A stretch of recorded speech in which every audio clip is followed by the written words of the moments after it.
Okay, I think we are all ready. Um, uh, Thank you all for being here today. Uh, I would like to give the floor to Anna Paolini, the director of the Gulf States and Yemen office, to start the webinar. Well, good morning, good afternoon, and good evening to everybody, and Ramadan Kareem to whoever is listening to us today. So I'm really very pleased to be with you today, and thank you very much to all of you for joining this ResiliArt webinar. My name is Anna Paolini. I'm the director of the UNESCO office for the GCC in Yemen. I'm really very honored that we have online with us so many young, talented cultural professionals and partners that have joined this to support the culture sector for Yemen. Of course, this is not the first activities that UNESCO has done in this field for supporting artists. And while I will talk a little bit more, I just would like to recall everybody that last year we had a very successful young Yemeni artist diaspora forum that took place in October 2019.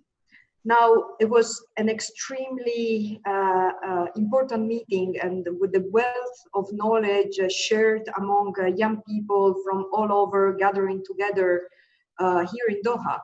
But now we are in a completely different context. So we are in a setting that no one has experienced before. No one generation present in the world today, except for very few people, has experienced a pandemic. So we are setting and framing these ResiliArt activities and webinar today in very unusual circumstances. We move from open society to suddenly become closed society. We rely on internet for our social contacts and connection. We discover new way of connecting, but also new way to behave. And maybe we are starting looking at values with different eyes and different perspective.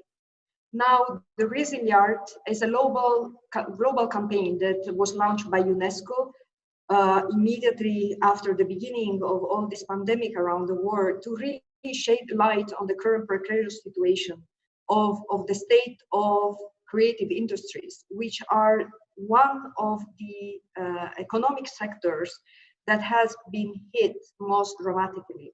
If we only think that no cinemas anymore, no theaters anymore, not exhibitions. So our artists and creative, young talented people and intellectual had to find different way, of course, to communicate and to express their art. So the focus of this 2-hour exchange will be on how we can mitigate the impact of what is happening to us on this COVID on the cultural sector. In particular, zooming into Yemen, which is already a country that has been affected by many years of war. That was already a fragile country before this present conflict started. And now they are battling with another unknown enemy, which is this COVID. So this forum will help us as UNESCO and as an international organization working on culture to really listen, first of all, from young artists and capture what they would like and how they would like to express themselves during this period and see how we can help them in doing that and providing them a platform. So in several countries, the pandemic had a very adverse effect on the creative sector, which of course operates many times with the limited government support and also regulation. Only few initiatives of the global, cultural initiative are publicly funded and requiring the initiative to be commercially valuable or generate income. This puts the cultural initiative under an enormous pressure, and especially in the current crisis, and even more pressure in context like the one of Yemen. So the lockdown period has worsened the existing inequality and weakened the cultural fabric of our world. And this we can see it every day and in what is happening, and also through the media. Those with limited internet access have very few means to enjoy artistic content, and now most of it is online. Artists around the world are facing major challenges, creating and distributing their work online, leading also to a loss of cultural expression using these means. So this pandemic has really emphasized something that is important, how the digital gap is also a culture gap. In addition, the online dissemination of cultural works poses additional issues. Artists are not always benefiting from their economic rights due to poor copyright management through social media or web platform. So, as many of you today, we are aware that the challenges that are faced by the culture sector in Yemen because of the protracted crisis and the protracted conflict. The conflict really impacted the dynamism of the cultural life, and in particular youth, which are, you know, the platform and the foundation, let's say, of the cultural artistic life. So artists face challenges from security risk because of the present situation, lack of employment, and this a little bit everywhere, funds, but also channel of outreach in light of the pandemic.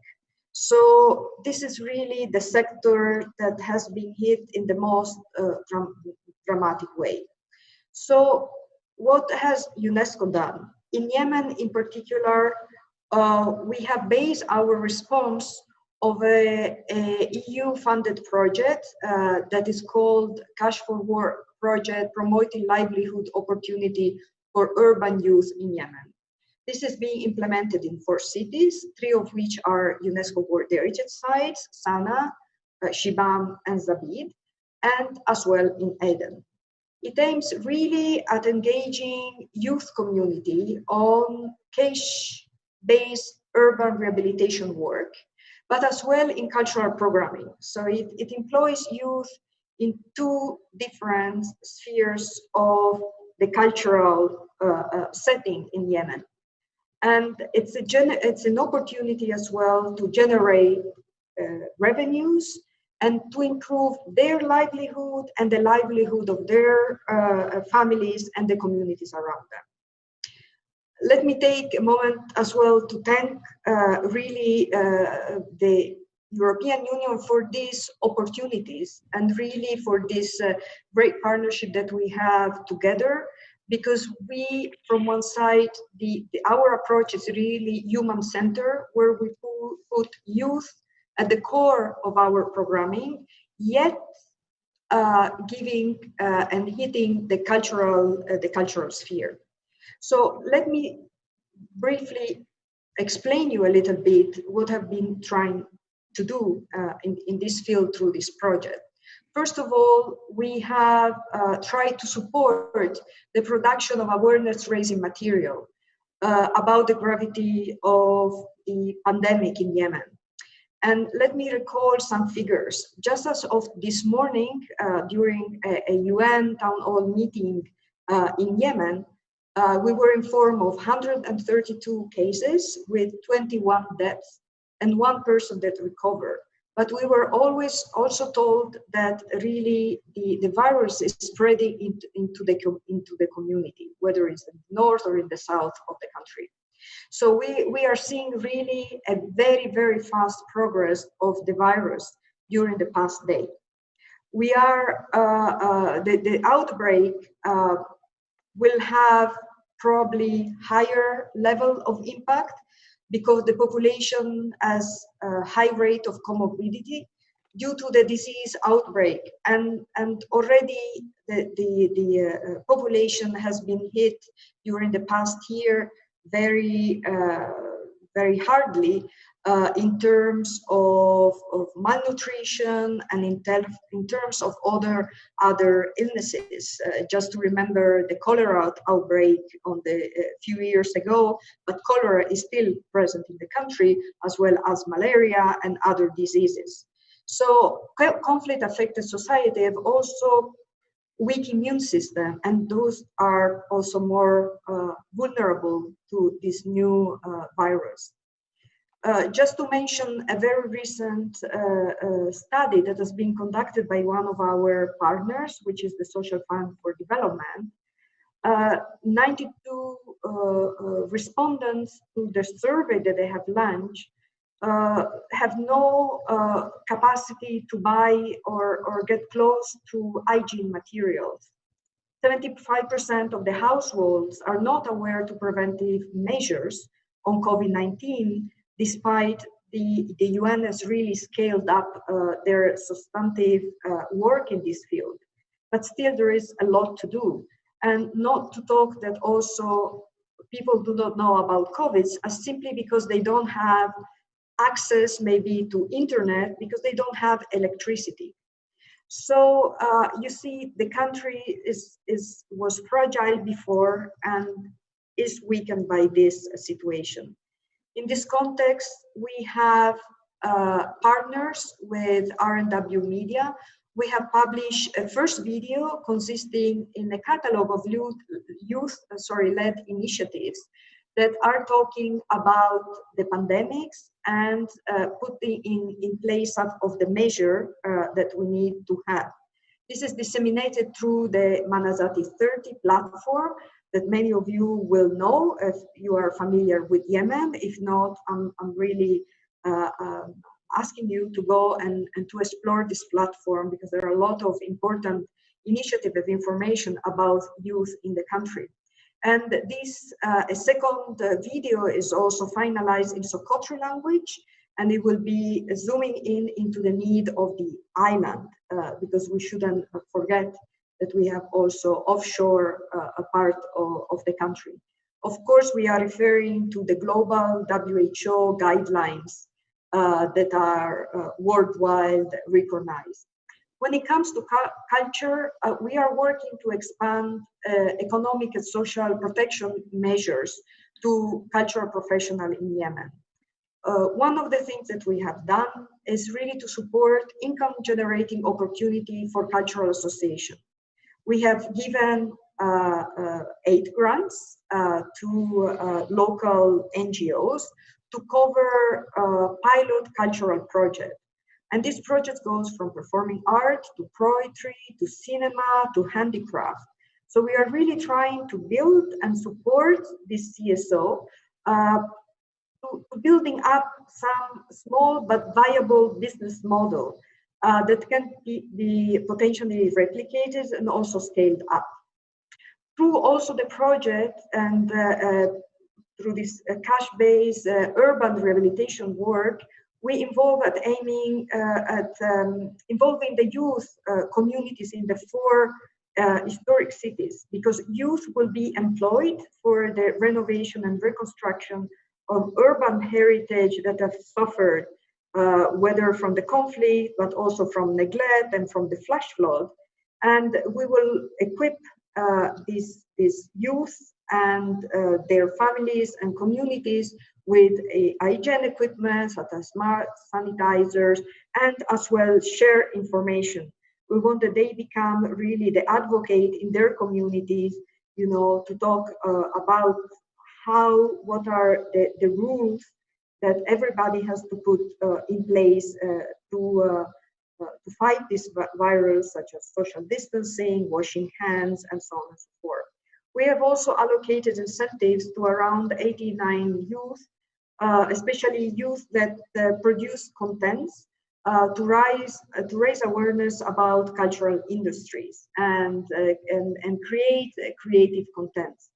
We have also conducted a mapping of cultural associations that are providing and working on COVID small initiatives like producing masks, producing soaps, and other things. This is a little bit the ground for us on our foreseen capacity building workshop on cultural entrepreneurship and management at the time of crisis that will aim at enabling artists to really pursue their work by anticipating risk, being able to fundraise by themselves, and using relevant commercial platforms and technology, and being able to outreach the public through different channels. So the workshop, of course, will be organized online, because that's how we work, and this is the way everybody works in the present circumstances. But this particular event and this webinar comes because there is much more to be done. And we are here in particular to hear our Yemeni counterpart. We are extremely lucky today to have a wealth of young artists from inside Yemen and young artists from the diaspora that are outside Yemen. So we need to have a common understanding out of these events of today on the immediate and long-term challenges that the virus is posing into Yemen, in particular on the cultural industries, and also devise way for us and building up a roadmap for us to be able to capture what are the challenges facing in the country and build up our support to that. So what makes this webinar a little bit special? First of all, it is the first webinar under this global ResiliArt initiative that is coming from a conflict country. And I want to underline that, and I really want to thank everybody of you online from Yemen with the difficulties that you have, in accessing as well, internet to be with us. Thank you very much. We really appreciate. But we don't have only artists from Yemen. We have Yemeni artists from other parts of the world, including from the US. So we have already witnessed as the Yemeni diaspora had mobilized itself and support artistic community back home out of really this collective solidarity. So we would like more than ever today support this and to work and collaborate with different organizations and different associations and platforms to develop really strategic alliances. So I really would like to end by thanking you again, thanking our partner, the EU, for having made this possible to have this all conversation also here today. I'm really thrilled to have you talking in the next 2 hours ahead of us. And now I would like to pass the floor to my colleague Sana Tariq to introduce next panel. And I'll talk to you at the end of these 2 exciting hours ahead of us. Over. Thank you, Anna. اسمي سناء طارق، وأهلا بكم في الجلسة الأولى حول أثر الأزمة الصحية على الفنانين اليمنيين الشباب. قال الأمين العام للأمم المتحدة أنطونيو غوتيريس: الملايين في خطر الفقر، وخصوصاً مع الدول الأشد فقراً بسبب تفشي الكورونا. أثرت الركود العالمي للكورونا قاسياً على القطاع الثقافي كنتيجة الإغلاقات العامة وانخفاض الطلب للمنتجات الثقافية، ويعاني القطاع الثقافي أيضاً من الضعف الهيكلي فيه بسبب نسبة العمالة في عقود العمل المؤقتة وغير الآمنة، ولذلك نسبة العمالة تتمكن التعامل بالصدمات الاقتصادية بشكل أقل. وكما نعلم فإن الأزمة الصحية في اليمن تقدم أسوأ المخاطر في العالم على الفنون والتنمية والمجتمع. لدينا فنانين يمنيين سوف يتحدثان عن كيف تأثر الأزمة الصحية على عملهم وحياتهم. مريم الذبحاني هي صحفية وصانعة أفلام وقيمة فنية وحازت على العديد من الجوائز لعملها. عرضت أفلامها في المهرجانات العالمية مثل كارثاج وإنترفيلم وأوكساكا، وهي حاصلة حالياً على الماجستير في جامعة UCL في قطر وتعيش في الدوحة. عاصم عبد العزيز هو فنان المبتكر محتوي، يعمل كمساعد إنتاج في شركة إنتاج الأفلام عدنية في عدن. قبل ذلك كان يدرس لشهادة في إدارة الأعمال الدولية في كوالالمبور في ماليزيا، ويسكن حالياً في عدن. فسؤالي الأول إنه لمريم، كيف أثرت الأزمة على عملك كفنانة يمنية خارج اليمن؟ شكرا سناء، شكرا أنا ولكل الموجودين في يونسكو على التنظيم وكل الحاضرين على الاستماع. كيف أثر الأزمة الحالية على عملي؟ للأسف الشديد شخص مثلي يحاول أنه يشتغل في الفن لابد من وجود مصدر دخل أو مصدر عمل آخر على طول. فبنحاول نستغل فترات زي إجازة الصيف وإجازة الشتاء إنه نرجع ونشتغل على الأفلام أو الأشياء الفنية اللي نحاول نسويها داخل اليمن. فالآن تأثير كورونا أنها حولت كل جدول الأعمال إلى وقت متأخر لهذه السنة، مما بيأجل أشياء كثيرة كانت يعني المفروض أنها تكون مجدولة على هذا الوقت الموجود الآن. للأسف مع كورونا مش مشكلة تأجيل الأعمال، يعني تأجيل الأعمال ممكن إنه إحنا نتخطاها، ولكن التأثير النفسي أيضاً يأخذ دور. أشخاص مثلي أهلي في اليمن، خوفنا على اللي يحصل هناك، عدم الوعي، بجانب كورونا في أمراض أخرى منتشرة هناك، كل هذا بيأثر على نفسية الشخص اللي يحاول إنه ينتج ويحاول إنه يظل متمسك بعمل المتعلقة بالثقافة. بالإضافة إلى إنه الجدول تغير، بالإضافة إلى الحالة النفسية للأشخاص اللي في الخارج متأثرين بالوضع الداخلي، بنحاول إنه ما نوقفش، بنحاول إنه نتأقلم مع الحاصل بطريقة إنها تساعدنا إنه نظل متمسكين بإنتاجنا الفني بطريقة أو بأخرى.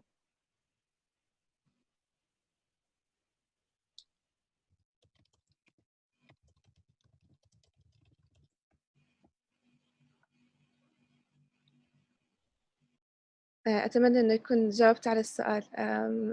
لو تحبيني أعقب على شيء آخر.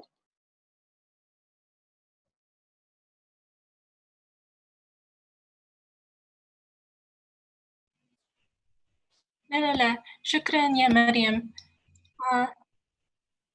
هل تعتقد أن الأزمة أثرت على فنانين مختلفين بطرق مختلفة؟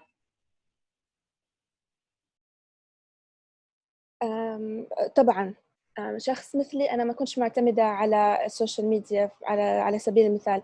ما اعتبرش نفسي إنفلونسر، أنا مش مؤثرة محتوى اجتماعي على مواقع التواصل، وإنما عملي أكثر متعلق بالسينما، متعلق بالمعارض، متعلق بالمقاطع اللي مش على طول مع جمهور بحاول إني أتواصل معه بشكل دائم على الإنستغرام أو الفيسبوك أو غيرها من المواقع. فبالنسبة لي تأخر أعمالي معناها تأخر أشياء أنا كنت حابة أني أجيبها للجمهور الآخر، الأطراف اللي موجودة في دول أخرى، موجودة في اليمن. أحد الأشياء اللي كنت يعني مخططة أني أسويها هذا الصيف إنه نعرض فيلم في المنتصف في عدن. الشخصية الرئيسية للفيلم إلى الآن يعني ما شافت الفيلم. كان جدا مهم بالنسبة لي ولفريق العمل إنه يكون في عرض خاص للشخصية، لأهل الشخصية، للمجتمع اللي ساعدنا في عدن على التصوير، ولكن الظروف مختلفة. في أشياء تساعد يعني نحاول نحن نتعامل معها إنها تسهل هذا الشيء، منها عرض الفيلم قريبا أونلاين بالتعاون مع مؤسسة الدوحة للأفلام، لأنه هم كانوا من الداعمين الأساسيين للفيلم. فهذا يعتبر كتعويض، ولكن تطلع أسئلة كثيرة مثل ما ذكرت آنا باوليني، أنه حقوق الفنانين أو المخرجين والمنتجين وصناع الأفلام لما يكون الفيلم موجود على الإنترنت، إيش اللي بيحمي حقوق عدم النشر من غير إذن صانع المحتوى أو صانع الفيلم؟ هذه أسئلة مهمة. الآن بدأت المهرجانات الدولية، منصات الأفلام تحاول أنها توجد حلول بديلة لها، من ضمنها أنه ما يكونش بسهولة نسخ الفيلم، ما يكونش بسهولة إدراج الفيلم ضمن مواقع أخرى غير الموقع اللي المفروض يتم بشكل أو بآخر توجيه الناس للحضور الفيلم عن طريقه. فهذه أسئلة مهمة الآن موجودة في الساحة الدولية مش بس في الساحة اليمنية. ما بالك ببلد كاليمن السينما غير متواجدة فيه، ما فيش عندنا دور سينما كبداية، ما فيش أماكن عرض. فيلم مهم ك10 أيام في الزفة كان تم عرضه في أماكن أفراح، قاعات أفراح وأعراس. هل سنستمر على هذا الشكل أم هل ستتم ترميم للسينمات المدمرة في مناطق مختلفة من اليمن، منها صنعاء ومنها عدن؟ هل المنظمات الدولية ستتبنى هذا الشيء؟ هل مع كورونا حتكون طريقة عرض الأفلام مختلفة تماماً؟ هل بيكون في تباعد ما بين الكراسي؟ الإجراءات الصحية لابد أن تكون على المدى البعيد، لأنه كورونا مش منتهية في أي وقت قريب، فلابد أن تكون هذه الأسئلة موجودة. سؤال آخر مهم، هل الآن نتبنى المنصات الإلكترونية تماماً؟ هل الديجيتال حان الوقت أنه نتبناه بأسلوب جدي أكثر؟ أنا شخصياً من الأشخاص اللي جداً أشجع على منصات الديجيتال وأهميتها، بالذات فيما يخص الثقافة في مناطق النزاع مثل اليمن، لأنه للأسف الشديد إحنا مش ضامنين بكرة هل الأماكن التراثية بتظل موجودة. للأسف أي قصف أو أي مرض ممكن يمحينا من الخارطة، وهذا على حسب آخر مقال صدر من سكاي نيوز. الأمراض هذه والأوبئة مؤثرة علينا كأفراد، ومؤثرة علينا كثقافة، ومؤثرة علينا كوجود. فهذه الأسئلة جدا مهمة ولابد من التعامل معها بأسرع وقت ممكن.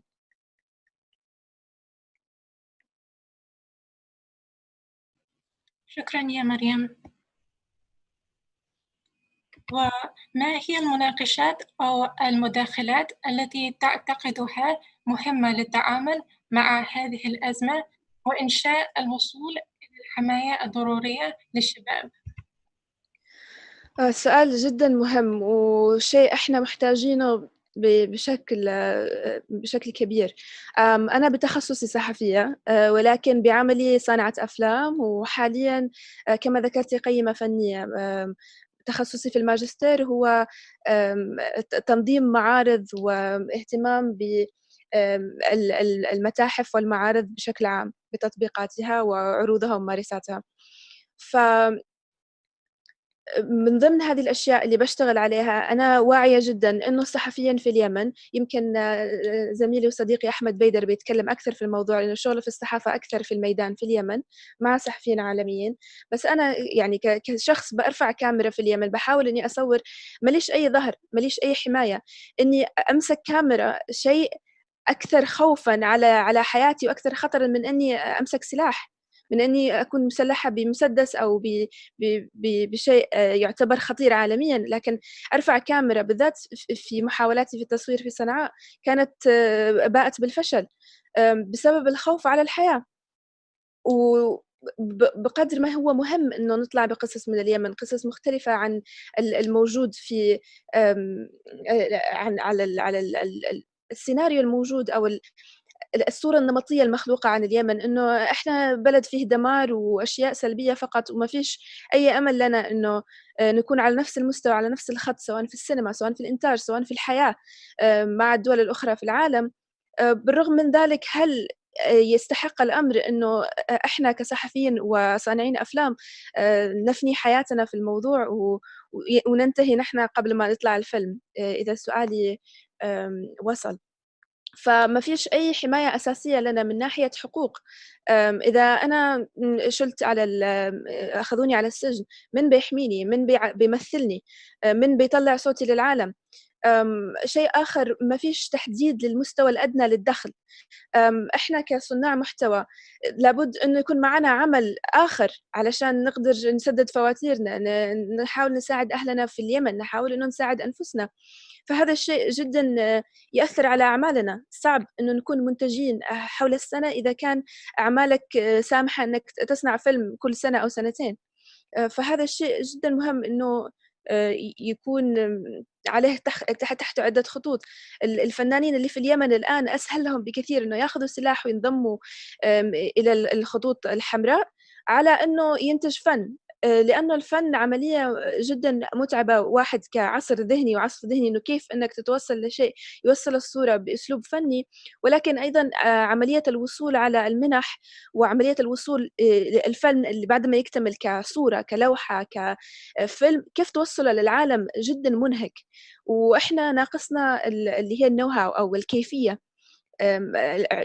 الأدوات التعليمية ناقصة، ما فيش عندنا معاهد في اليمن، كل شيء نتعلمه عبر الإنترنت أو اليوتيوب أو بالتعلم، يعني نجرب ونخطأ ونحاول نشوف تجارب غيرنا. بس هذه الثلاث الأشياء، الثلاث النقاط اللي هي التعليم، الحقوق، وأيضا الأجور، الحد الأدنى للأجور غير محفوظ. وغير كذا إذا أنا مش قادرة أنتج، إيش بسوي بحياتي؟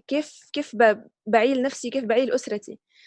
فهذه النقاط أتمنى أنه من يعني هي كانت موجودة من قبل، ولكن من الآن وصاعدا يتم التشديد عليها أكثر، لأنه مع كورونا الفن في خطر.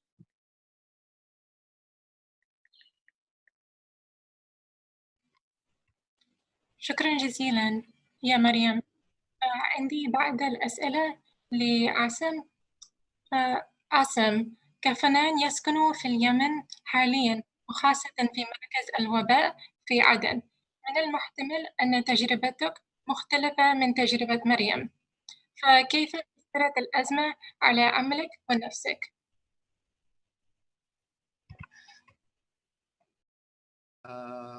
Can you hear me now?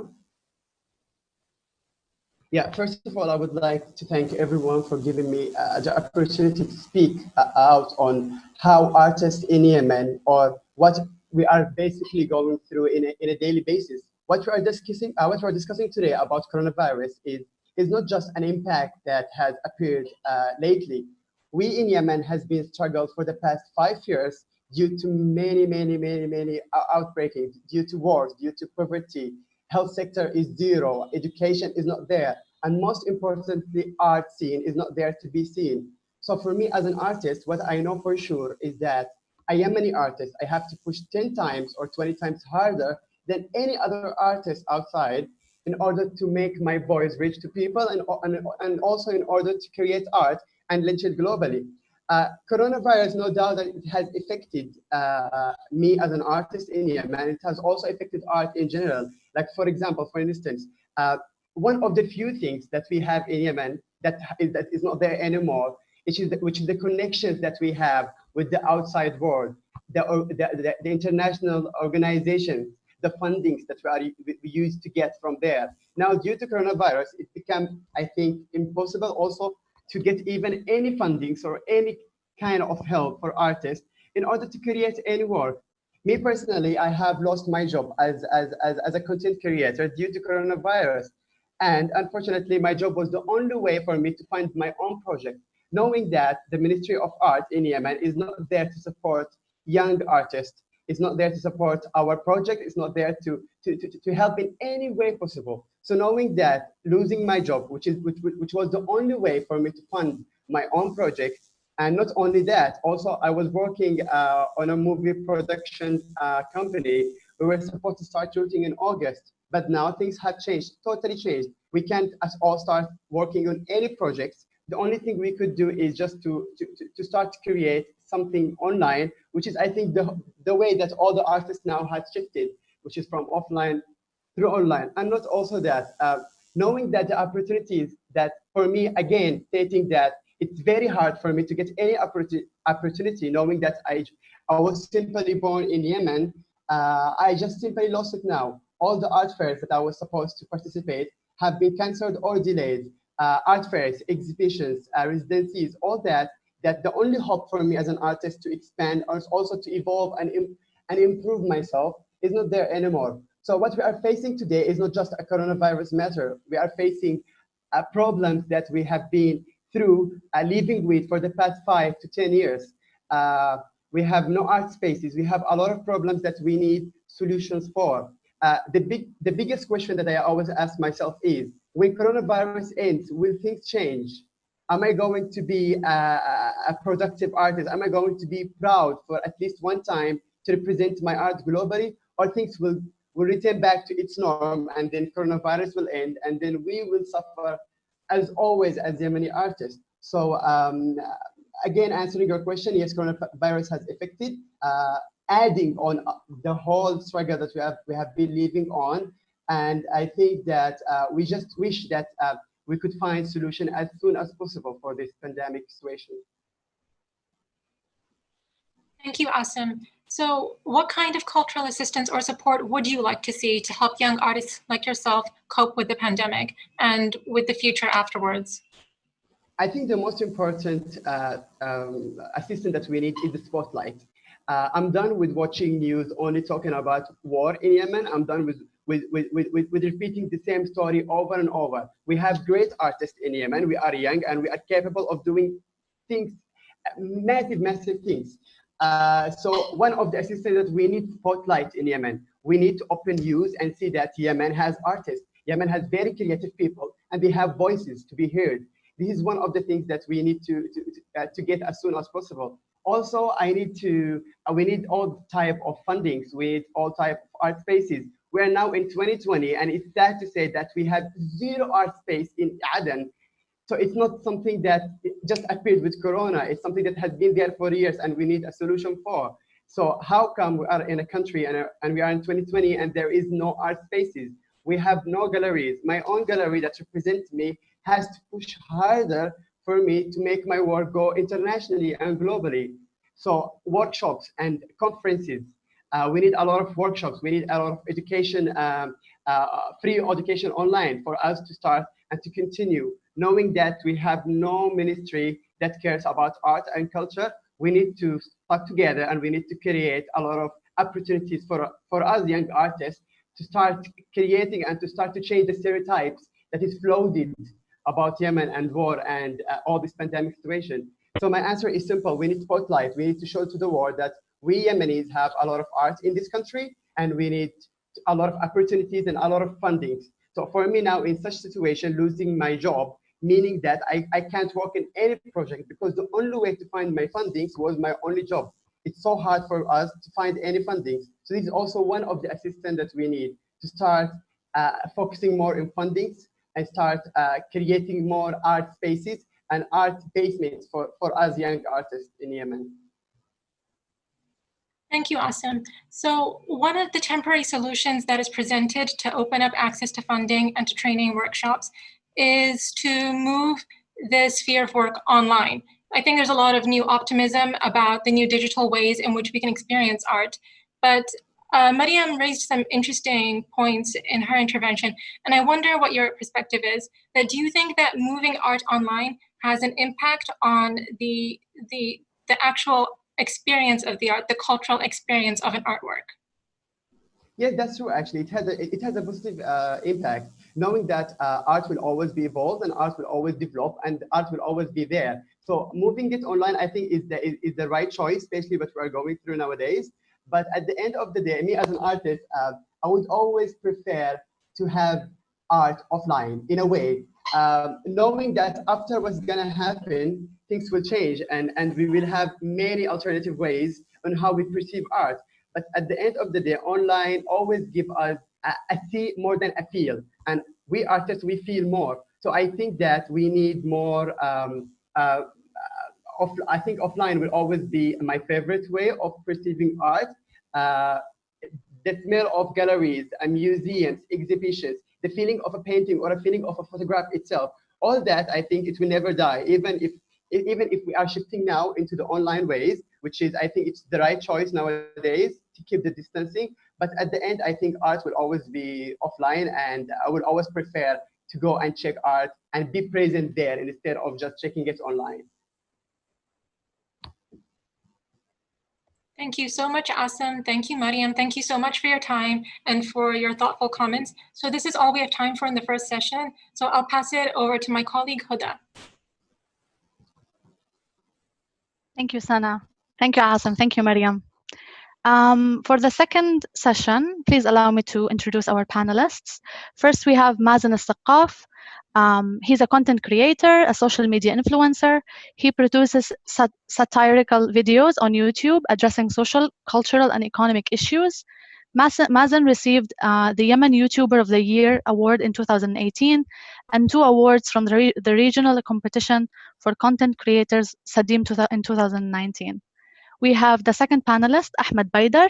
He's an award-winning journalist, producer, and nominee for several awards, including Fighting Famine, Emmy, and Amnesty International.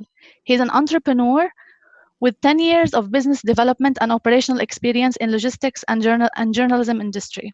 He is the national coordinator in Yemen for the French Media Development Agency. The third panelist we have with us today is Nasser Al-Mang. He is a producer, social and cultural activist. He is the founder and CEO of Yemen Will Triumph organization, and he is currently studying marketing and filmmaking in San Francisco City College. He has 6 years of experience in nonprofit media and campaign management on social media. Okay, so for the second session, we are going to have 3 points of discussion. We can debate among ourselves, and I will also allow the floor to Mariam and Asim if they would like to also add to the discussion. The first point we would like to discuss is what are the most promising initiatives protecting cultural industries in times of crisis?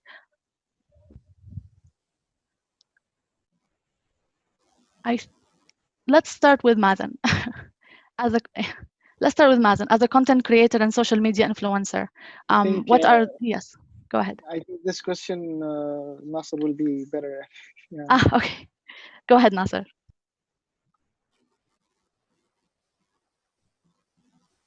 Sorry, Nasser, you're muted. Sorry. Hi, everyone. Thank you for having me today. I would like to start as my 2 colleagues start before me. They were talking about the culture works in Yemen. Before even the war started in Yemen in 2015, the government, neither the international NGOs, has not shown enough interest in supporting the culture works in Yemen. When the war started in Yemen, it affected the few culture initiatives that were exist at the time. However, the last 2 years, the culture industry in Yemen started to develop at a slow rhythm, but I'm afraid now that the COVID-19 will destroy what we had accomplished the last 2 years.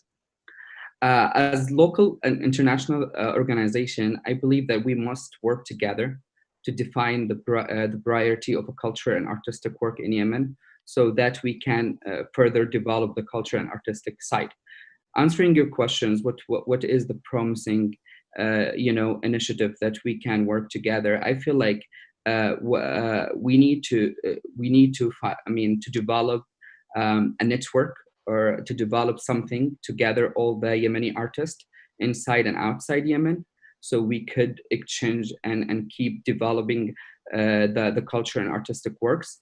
And we are in YWT, we are discussing this and explore it with one of our partners, the British Consul in Yemen. So, and also with some of my colleagues today, Mariam, we've been like talking about this and for several times. And I feel like we need to create a network that's make us all the Yemeni artists and cultural leaders to work together.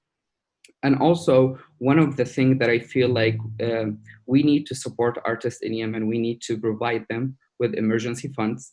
We need to provide them with tools and equipments. I mean, we ask them to stay at home, but how could they produce their works? I mean, in Yemen, like we know, my colleagues know that everyone is helping each other. So if he wants to do something, he will borrow the camera from somebody, and he will borrow the stand from somebody and the mic from somebody. So, and he's stuck at home, and we are asking him to stuck at home, and we want them to sit as an example for other people to stay at home. So we want them to continue their works. I feel like we need to support them and provide them with the tools and equipment. And this I feel like this is the two things that we need. We need to provide them emergency funds. I mean, you know, much of the countries that they have emergency fund for artists, except for Yemen. We need to do this. Hopefully we can do it in soon. Yeah, I mean, for now, if one of my colleagues want to add something.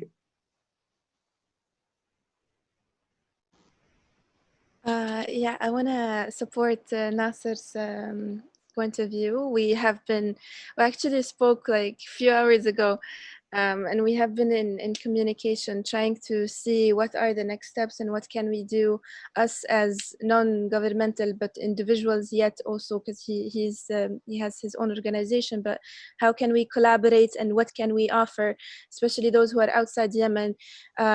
We have to admit we have more opportunities. I absolutely understand Asim's frustrations because I was inside.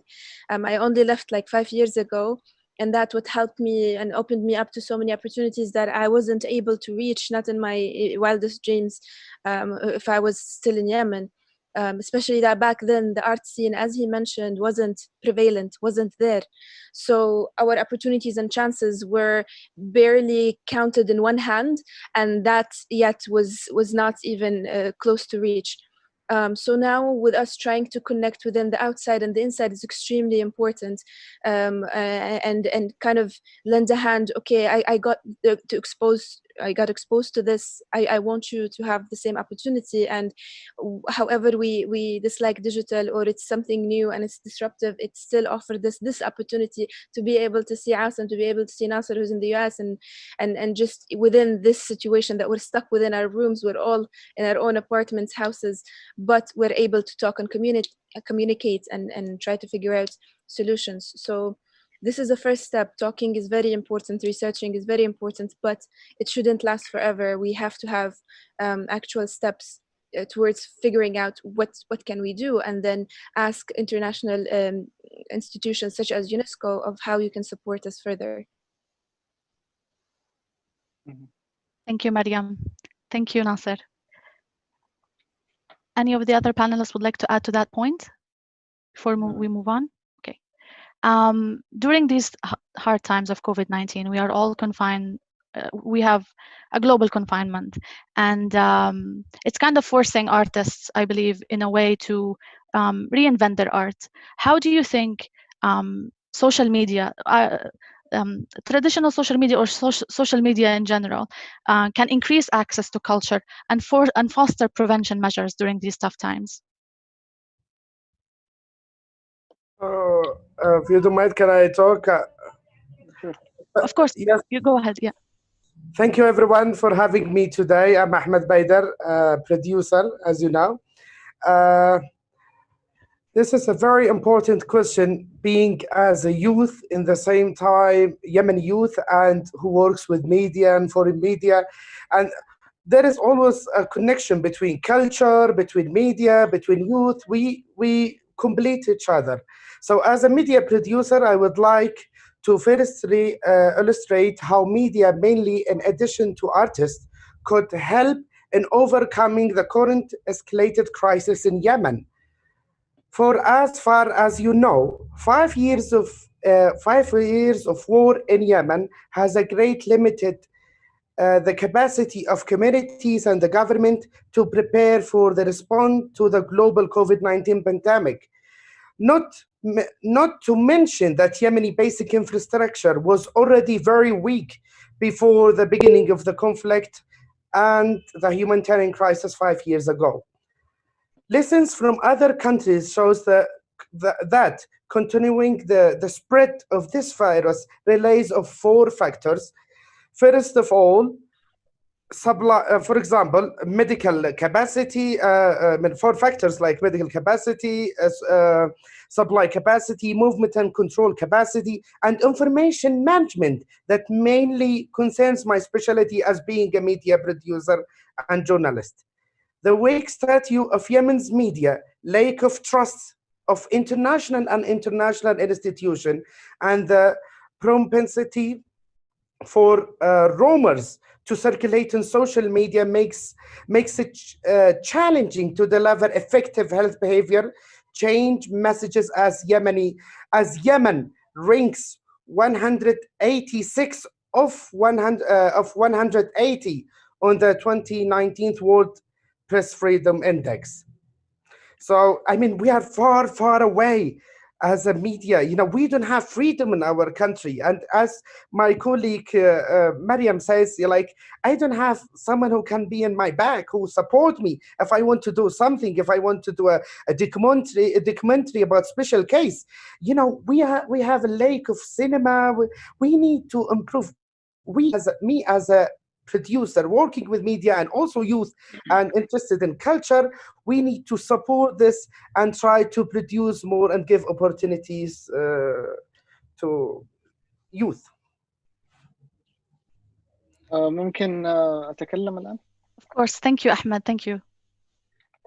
مثل ما قالوا الشباب أنا أتفق معهم جدا، ولكن بأتكلم بصفتي أشتغل في مجال السوشيال ميديا وتحديدا اليوتيوب، وكوني شخص يتعامل مع الجمهور اليمني بطريقة مباشرة.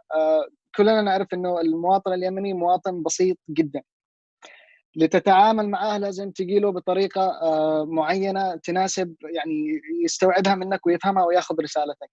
اليوتيوبرز وصناع المحتوى اليمنيين موجودين وكثيرين ومؤثرين بقوة. صحيح أنه في نسبة بسيطة من الناس اللي توصل للسوشيال ميديا، ولكن موجودين، وبالنسبة لأرقامهم يحققوا أرقام بمئات الآلاف. ففي مؤثرين، وللأسف دائما أنا أقول الكلام هذا في أي مناسبة، أنه في كثير من اليوتيوبرز تأثيرهم سيء، مش تأثير جيد. في فترة الكورونا هذه، في الوقت اللي احنا نحتاج ان احنا نوعي الناس بانه يجلسوا في البيت، التزموا بالإجراءات، تلاقي بعض الاشخاص المؤثرين هم اللي ينشروا سواء بمنصات التواصل، نتكلم على انستغرام او على يوتيوب، وهم في الشوارع، في اماكن مختلطة، في اماكن مزدحمة. فهذا الشخص يتابعه آلاف، بالذات الفئة العمرية اللي تكون بين 10 سنوات إلى 20 سنة، هذه الفئة تتأثر بشدة.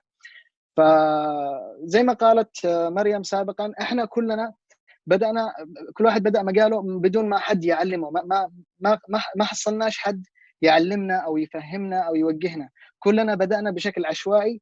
هذا الشيء خلانا أنا أشوف الشيء اللي بالذات كسوشيال ميديا وكشخص مثلا مهتم بالأرقام، بما إنه الأرقام وعدد المشاهدات هي بتكون مصدر دخلي، أشوف الشيء اللي ممكن يعطينا هذه الأرقام أسويه بدون توجيه، بدون إرشاد، مش عارف. لهذا يكون في تأثير سيء، لأنه ما فيش حد وجهنا بسبب الأخطاء اللي يقوموا بها بعض اليوتيوبرز. ممكن بعض المنظمات أو هذه تجتنبهم وتقصيهم. في إهمال لليوتيوبرز بهذه النقطة جدا، مع أنه تأثيرهم جدا قوي وجدا مؤثر. وفي أمثلة كثيرة على كذا، أنه حصلت هبة، حصل فجأة أنه ظهروا عدة يوتيوبرز بفترة مثلا من 2015 إلى الآن، وظهروا بعدهم العشرات اللي ينسخوا طريقة وأسلوب هذول اليوتيوبرز. في تشابه كبير. فالقصة أنه الآن التأثير القوي لليوتيوبرز الموجودين حاليا واللي تأثيرهم موجود وبقوة لازم يستثمر بطريقة صحيحة. هذا اللي أنا أحب أقوله بالنسبة يعني كيوتيوبر وباسم اليوتيوبرز. شكرا مازن.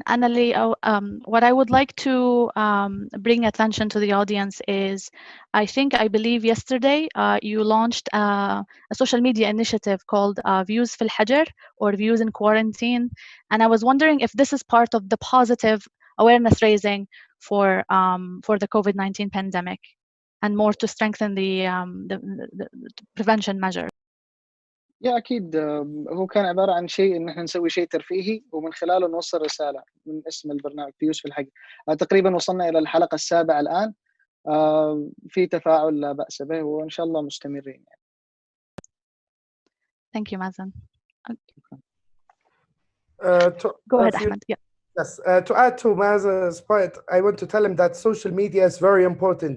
Now, foreign media, when they come to Yemen, before they used to focus on TV and articles, whatever, but now every crew that I work with in Yemen, they really focus on social media. We do what we call digital stories. So what kind of a story that you can send with a small video that can go and spread everywhere. You know, our situation in Yemen, and I mean, it's very bad, and Corona is like a very big crisis. We want to raise the awareness of Yemeni people and also the international world, because COVID-19 is Yemen. In Yemen, it's different from COVID-19 in any country in the world. Our country is in a war since 5 years now. Our health infrastructure is zero. You know, people will be really affected. As you know, coronavirus. To cure yourself from coronavirus, you have to have a strong immunity. But Yemeni people, they are already facing different kind of diseases like malaria, dengue fever, and they don't have the awareness. So, for example, as Mariam says, my colleague, that I did the Sky News reportage in Yemen, and it was very strong. So we did filming from from 5 governorates, Sana'a, Aden, Abs, Taiz, and everything. There is no awareness how to react to this. Our cameraman who we deal in the ground, I always make sure that they cover themselves with masks. And when they go to the location, people are like, oh, okay, it's. Yeah, they laugh. Why you want to cover? This is a really big issue. I want to tell you guys, the guys who do the social media, we need to highlight you as influencers, as doing something. My best stories that I did with social media is the one that I try to convince foreign media to go out with a positive story out of Yemen, like an artist or someone who can do something positive. Because what we hear from Yemen, as my colleague Nasser says, is always war stories, killing, malaria, malnutrition. But we need positive stories. We need artists. We want to show the world that, okay, we had a really good example. 10 أيام قبل الزفة film was a very successful event. I was in Aden that time with a TV crew, and one of my colleagues, she invited me, and I said, oh, okay, you want to go to a film? I said, yalla, we'll go. So I went there, and I was very impressed to see that the hall was full of people, and everyone was laughing in middle of war, in middle of what I'm doing. It was something very important. And with this opportunity with UNESCO, we need to reveal this. We as a media, we will highlight you. We will try to do. My best story is always the one that I did. Like I did a story with a Danish TV about Yemeni coffee. It was very successful. We did the story also with the basement. It was about artists who try to give their emotion through painting. It was very successful as well. For that trust and information to have a very important influence on how mitigation measures can be implemented and received by population concerned. And throughout such initiative, both traditional and social media can play an enormous role in protecting and increasing access to culture and culture industries, as well as fostering the current prevention efforts of COVID-19. Not only that, but also if well integrated with art, it can definitely contribute in bringing peace to Yemen. This is what we need. We need peace in this country, especially nowadays where the entire world's nations are getting together to fight only one common invisible enemy, COVID-19.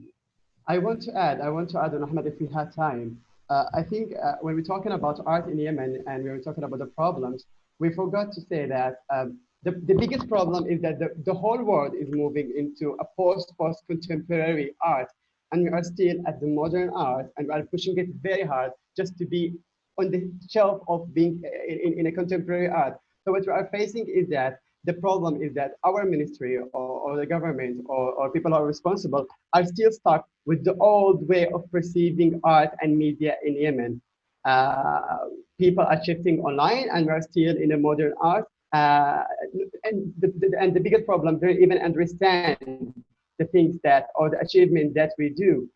Me as an artist, I have, my work has been published in biggest magazines, have been published in ID and Art News and Hypebeast. And when we're talking about these all achievements, we find no reactions because they don't understand the massive accomplishment that we do because our government or Yemen is still stuck with the old traditional way of art. So adding to Ahmed, we need also to upgrade how we view art and how we shift from the old modern art into contemporary. Thank you very much, Asim. I think we will now move to the third session, and I'm going to pass you to my colleague, Mohammed Al-Jabri. Go ahead, Mohammed. Hi all, thank you so much for being here. Thank you, Huda and the colleagues for your contribution. It's an interesting point that Asim raised, is how art or culture is perceived in the country. While we were advertising for the webinar, one of our partners posted the artwork of the webinar, and one of the comments we received was, what are they talking about? This is not the time. People are dying. And you can understand the frustration when you have a city like Aden with yesterday, according to the local authorities, 89 people died, and the majority of which are not actually, their death cause is not known because there is not enough testing as a result of the fragile health system.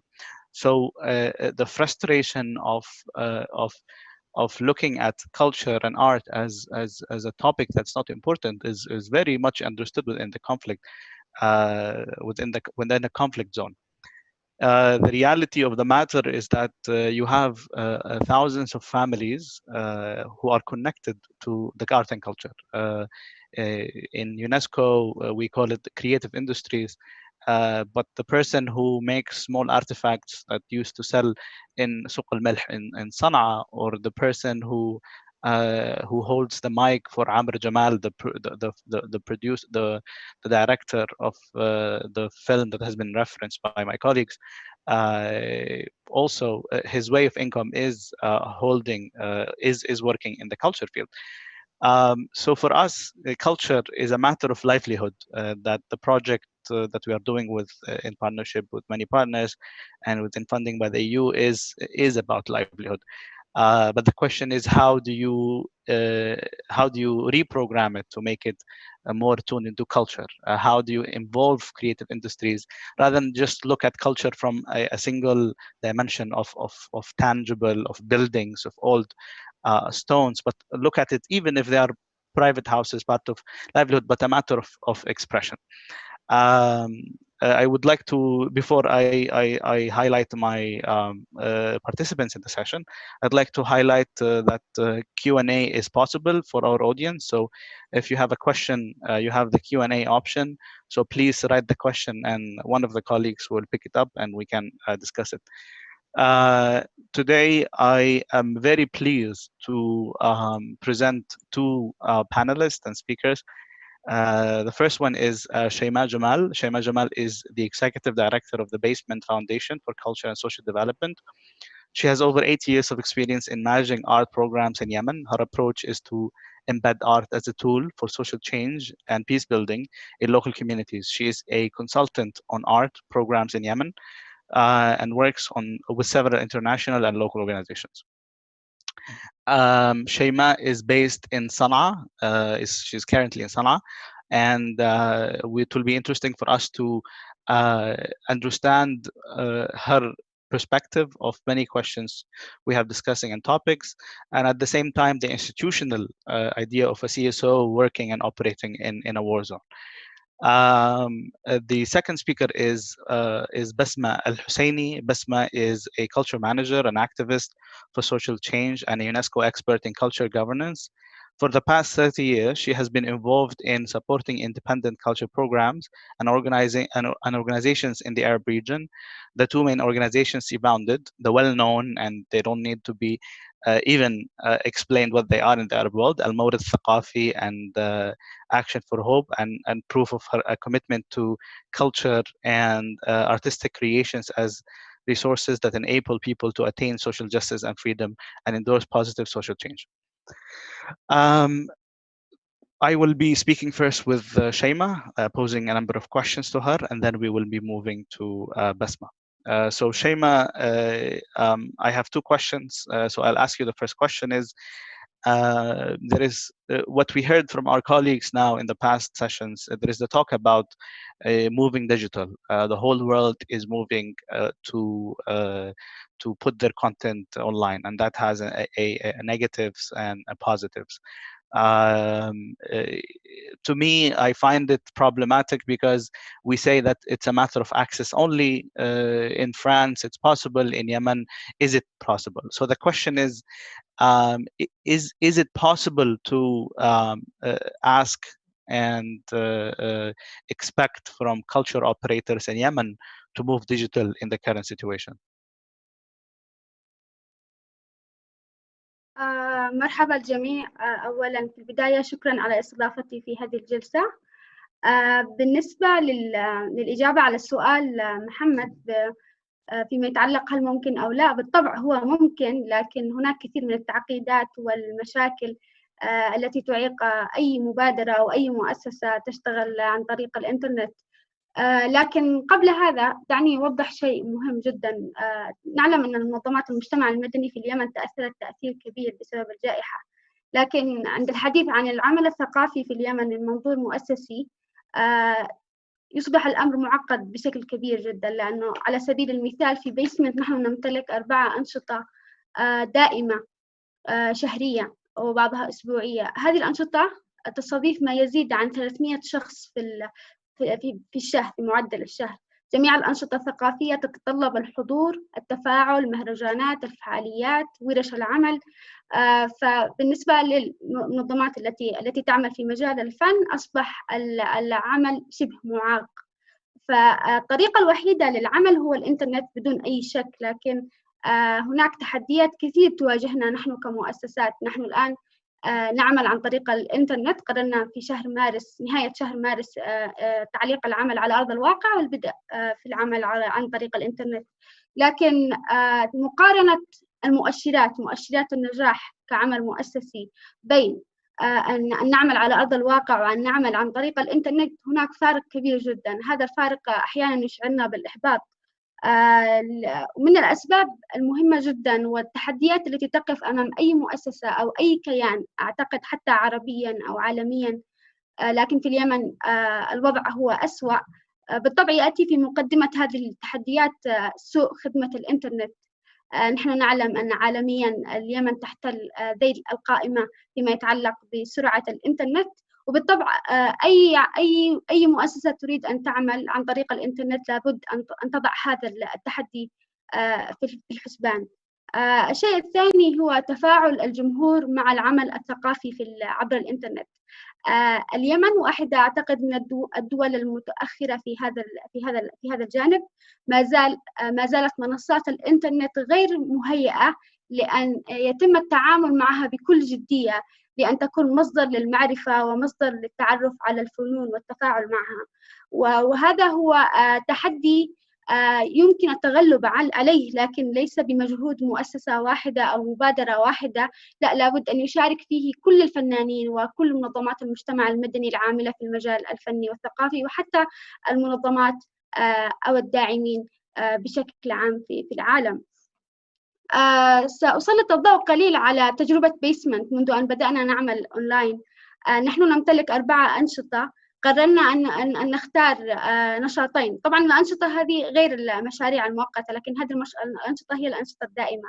قررنا اختيار نشاطين. منتدى التبادل المعرفي هي عبارة عن فعاليات تعرض معارض فنية ومحاضرات ثقافية وأيضا عروض موسيقية. قررنا أن نأخذ هذا النشاط ونبدأ بعرضه، لكن وجدنا أن التفاعل ضعيف جدا يعني في أول فعالية، ولكن وجدنا أن ثاني فعالية هناك تفاعل أكبر.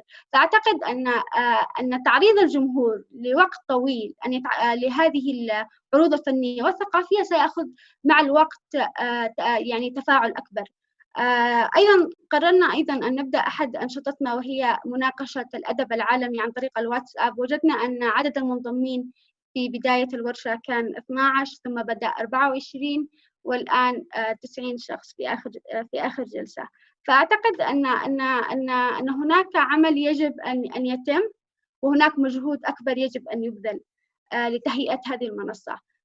تحدي آخر هو يتعلق بحماس الفنان. نحن في صنعاء في بيسمنت عندما نطلب من الفنان أن يشارك في فعالية أو ينظم معرض، بالطبع يتحمس الفنان لأن يأتي هذا المعرض ويشارك بالمعرض بكل حماس، لأنه يشاهد ردة الفعل من الجمهور، يشعر بالفخر من عدد الحضور الذي جاء لزيارة معرضه، وأيضا حتى تبادل الآراء والتعليقات منهم. فيأتي الفنان بدون أي رفض. لكن على مواقع التواصل الاجتماعي واجهنا برفض كثير من الفنانين، بعضهم لم يكن من المألوف لديه أن يتعامل مع الفيديو أو يظهر على صورة وهو يغني، على فيديو وهو يغني أو يتحدث، والبعض يخاف من هذه التجربة. لذلك المسألة هي تحتاج إلى ترويض أكثر، يعني محتاجة لعمل وجهد أكبر حتى يتم الاعتياد والتعامل مع منصات التواصل الاجتماعي على أنها مصدر للمعرفة والفنون. كذلك الفنان أعتقد أنه يفكر بالمردود. يعني بالعادة نحن عندما نستضيفه في الفعاليات هناك يا مردود معنوي يا مردود مالي، لكن على مواقع التواصل الاجتماعي لأن الجمهور لا يأخذ هذه التجربة بعين الاعتبار أو بالجدية التامة، هو يشعر بالقلق في المشاركة بشكل عام. البعض كمان يعتقد أن العمل المؤسسي للمؤسسات الثقافية عبر الإنترنت قد يكون مكلف، لأنه يحتاج بشكل كبير خبراء في الإنتاج أو فنانين عاملين في المجال الإنتاجي، وأيضا يعني محتاج إمكانية أكبر لعرض محتوى فني بكواليتي أو بجودة عالية. أيضا مسألة أخرى تتعلق بخبرة القطاع الثقافي للتعامل مع مشاريع الأونلاين أو مشاريع الإنترنت بشكل عام. فعلى سبيل المثال نحن في بيسمنت نعتقد أن نحن جيدون في العمل على أرض الواقع، لكن نحن نعتمد فقط على وسائل التواصل الاجتماعي فقط في الإعلان عن الفعالية أو حتى نشر تقارير الفعالية. لكن إدارة المشاريع الأونلاين نعتقد أننا لدينا خبرة كويسة في هذا المجال. أيضا المسألة أيضا تتعلق بالمانحين. المانحين يجب أن يأخذوا مسألة إدارة مشاريع على مواقع التواصل الاجتماعي بجدية تامة، بمعنى أنني أنا كمؤسسة يمكنني أن أخذ دعم بميزانية محترمة للعمل على الأونلاين. فلذلك أعتقد أن هذا يعني حتى أكون يعني إيجابية، أعتقد أن هذه فرصة كويسة جدا لتقليص الفجوة بين القطاع الثقافي بين القطاع الثقافي والتكنولوجيا بشكل عام. فأعتقد أيضاً أن العمل على الإنترنت قد يكون يعني الإنترنت هي منصة آمنة، ونحن في أرض الواقع على سبيل المثال لا نعلم ماذا سيحدث غداً أو بعد غد، لا نعلم إذا بيسمنت ستستمر أو لا نتيجة الظروف التي نعيشها، لكن الإنترنت قد يحقق هذه الاستدامة التي لا نجدها على أرض الواقع. أيضاً نحن بالعادة عندما ننفذ مشاريع في بيسمنت دائماً تظهر لنا أشياء طارئة قد تعيق العمل، يعني فيما يتعلق فيما يتعلق بالسياسات الراهنة والموجودة. لكن أعتقد على الإنترنت سقف الحرية سيكون عالي للفنانين أو للمؤسسات أو حتى لنوعية المشاريع التي سيتم تنفيذها. لكن التهديد الأكبر هو يتعلق بالنخب. هناك أسئلة كثيرة تعطى لنا كبيسمنت. الشخص الذي لديه القدرة للوصول على الإنترنت هو الشخص الذي يعني عنده الإمكانية الممكنة، لكن ماذا عن ordinary people، يعني الأشخاص العاديين الذي من أحد أهم مؤشرات المؤسسات الثقافية هو الوصول إليهم؟ هذا سؤال يطرح يعني للجميع، أنا لا أجد إجابة عليه. شكرا. تفضلي. أنا لم أجيب عن السؤال الثاني. أوكي، شكرا. يعني نقاط جدا مهمة وتساؤلات مهمة، خاصة فيما يتعلق هل أن الفن هو فقط أو الثقافة جزء من ما يتطلبه النخب أم جزء لعامة الناس؟ والسؤال اللي طرحتيه جدا يجب التعامل معه بشكل أفضل، خاصة في أننا نعيش في اليمن هي دولة بدون سرعة عالية من الإنترنت. السؤال الثاني الذي أحب أن أطرحه عليك هو يتعلق بتجربتكم كالبيسمنت كلتشر فاونديشن أعلم أنكم تشتغلون من عام 2011 أو 2012 تقريبا، وما زلت وكنتم تعملون على نفس المنوال خلال فترة الأزمة ككل. فهل يوجد أي دروس تعلمتموها من خلال إدارتكم للمؤسسة في مرحلة الأزمة الحالية التي قد يمكن أن تساعد في مواجهة جائحة كورونا على مستوى اليمن كمؤسسة؟ أوكي. أنا أحب أبدأ السؤال هذا بتذكر مع 2015. أتذكر إنه إحنا كنا كفريق في بيسمنت أعدنا الاعتبار بمسألة العمل يعني عمل في المجال الثقافي مع بداية الحرب في 2015. توقفنا لمدة 3 أشهر بسبب أن القصف كان قريب من مقر المؤسسة. دار السؤال هذا كثير، يعني نحن الآن في فترة حرب، في فترة صراع، لا نعلم متى ستنتهي، لكن هل الاستمرار في العمل الثقافي قد يتم التفاعل معه من قبل الجمهور أو لا؟ لكن ما زاد حماسنا في المسألة هو تواصل عدد كبير من الأشخاص جمهور الفن وبعضهم من الفنانين. متى ستكون فعاليتكم القادمة؟ هذا جعلنا نعود من جديد. يعني كنا محملين بأسئلة كثيرة. نحن الآن نموت، هل هذا هو الوقت المناسب للفن أو لا؟ فواحدة من الدروس المستفادة جدا هو إيماننا نحن كفريق في بيسمنت أن الفن ضرورة وأولوية لا ترف. فأعتقد كمان أنه في الظروف هذه المشابهة لتلك الظروف اللي بدأنا في 2015 هو أن الإيمان هذا الذي لازم أن يطال كل فنان وكل عامل ثقافي أو كل شخص يعمل في المجال الثقافي أو ناشط ثقافي، هو إيمانه بأن الفن ضرورة لازم أن تستمر، مثلها مثل أي قطاع مجتمعي سياسي موجود في البلد. الشيء الثاني أيضا، واحدة من الدروس المستفادة، هو كيفية توظيف الفن لأن يصبح أحد أدوات التنمية. يعني بمعنى نحن في بداية 2015 بدأنا نبحث عن مشاريع للعمل، لأن كل مشاريعنا توقفت بسبب مغادرة أكثر السفارات وأكثر المنظمات العاملة في المجال الثقافي. لكن قمنا بإعادة توظيف دور الفنانين للمشاركة في عملية التنمية الشاملة، بمعنى كيف يمكن أن يصبح الفنان شريك حقيقي في رفع الوعي فيما يتعلق بمثلا المساواة، فيما يتعلق بالحقوق، فيما يتعلق بالتمكين الاقتصادي، فيما يتعلق بمفاهيم السلام. واستطعنا من خلال هذا المنظور، من هذا السياق، المواصلة، كيف نواصل في مشاريع ثقافية يستخدم فيها الفن كأداة لتحقيق التنمية. الشيء الثالث وهو الشيء الأهم، يعني أكثر التحديات التي تواجهنا نحن كمؤسسة هي ناتجة عن وجود عدد قليل من الفاعلين الثقافيين في اليمن، وهذا شيء مؤسف.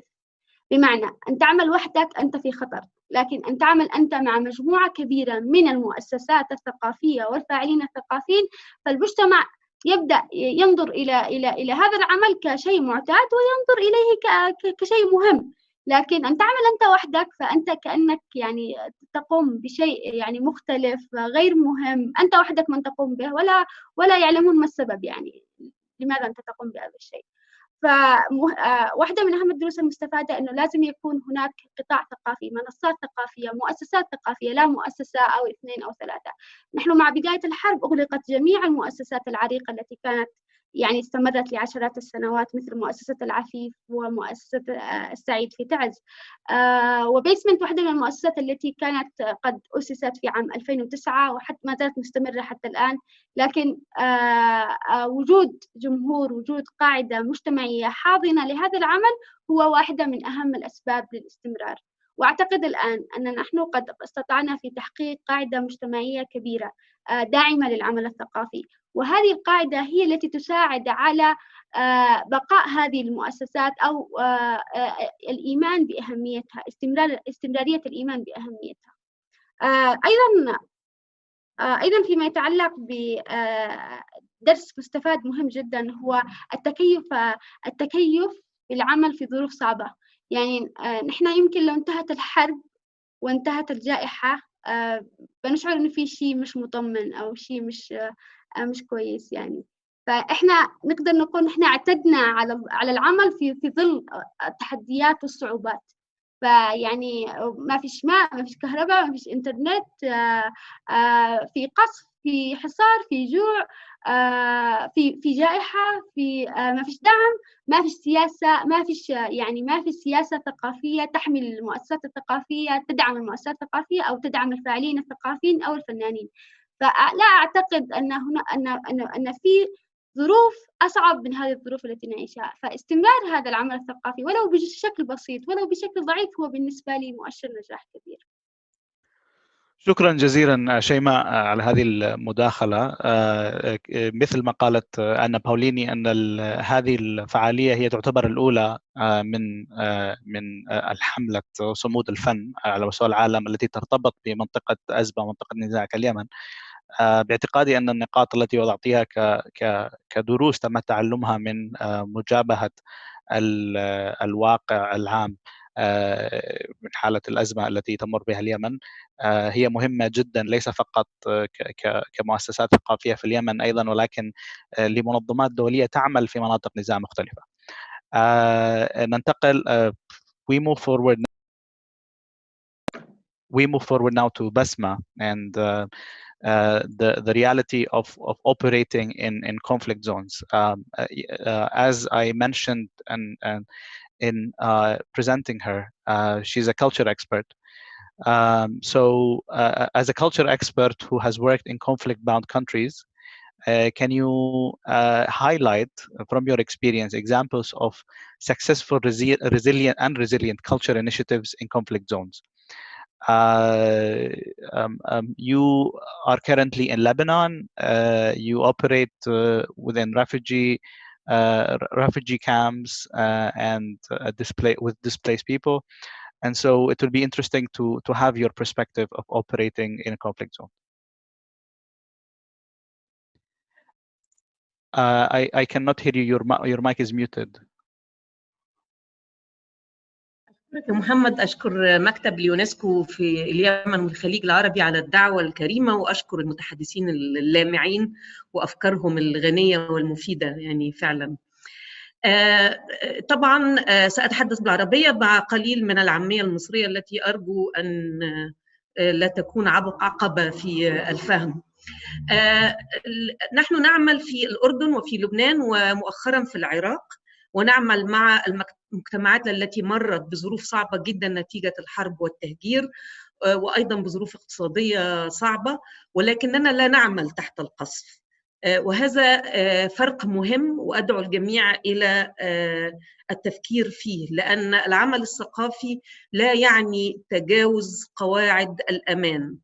وأدعو أي فاعل أو ناشط ثقافي يعمل في ظروف فيها حرب متواصلة أو متقطعة أن يقدر جيداً الأخطار، وأن يضع قواعد واضحة جداً للأمان. وأنا يعني لفت نظري ما ذكرته مريم سابقاً عن أن حمل الكاميرا قد يكون أخطر بكثير من حمل السلاح، وهذا شيء رأيناه حقيقة. يعني صناع حملة الكاميرات استهدفوا بشكل شخصي وقتلوا في أماكن عديدة من المنطقة العربية.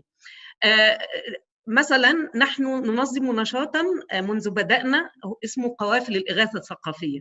قوافل الإغاثة الثقافية هو نشاط بسيط ولكنه مؤثر جدا في المجتمعات اللاجئين أو المجتمعات التي مرت بظروف عنف شديد. هي قوافل من فنانين محترفين، بعضهم فنانين معروفين، تدخل إلى مجتمع قد يكون مخيم للاجئين أو قرية، منطقة مرت بظروف صعبة جدا، وتعيش في داخل هذه المنطقة لمدة قد تصل إلى أسبوعين. أثناء الأسبوعين يحصل تفاعل منظم ومنهجي بين أفراد القافلة وبين هذا المجتمع بأكثر من هدف. أحد هذه الأهداف هو تقديم مثال عملي على كيفية إدماج الفن في حياة مجتمع لم يكن لديه أبدا أي تعامل حي وقريب مع الفنون. والأهداف الأخرى عديدة، منها تقديم مساعدات مباشرة، ومنها الترويح النفسي والترفيهي عن هذا المجتمع. عندما بدأنا في لبنان كنا نعمل في مخيمات هي قريبة من الحدود السورية، وكانت في الوقت ده يعني كنا في البداية قبل أن تؤسس المؤسسة كنا ما زلنا نعمل بشكل تحت مظلة المورد الثقافي. كانت انتشرت حوادث الاختطاف، كان يختطف ناس ويطلب فدية، يختطفوا طبعا عبر الحدود من قبل تنظيمات مسلحة أو حتى ما حدش عارف، يعني لم نكن نعرف بالضبط. فلهذا كنا نضع مانوال أمني، زي يعني إرشادات أمنية واضحة لأعضاء القافلة يجب عليهم اتباعه، ويوقعون منذ البداية بأنهم لازم يعني يجب أن يتبعوا هذه الإرشادات، وإلا فسلامتهم ستكون في خطر.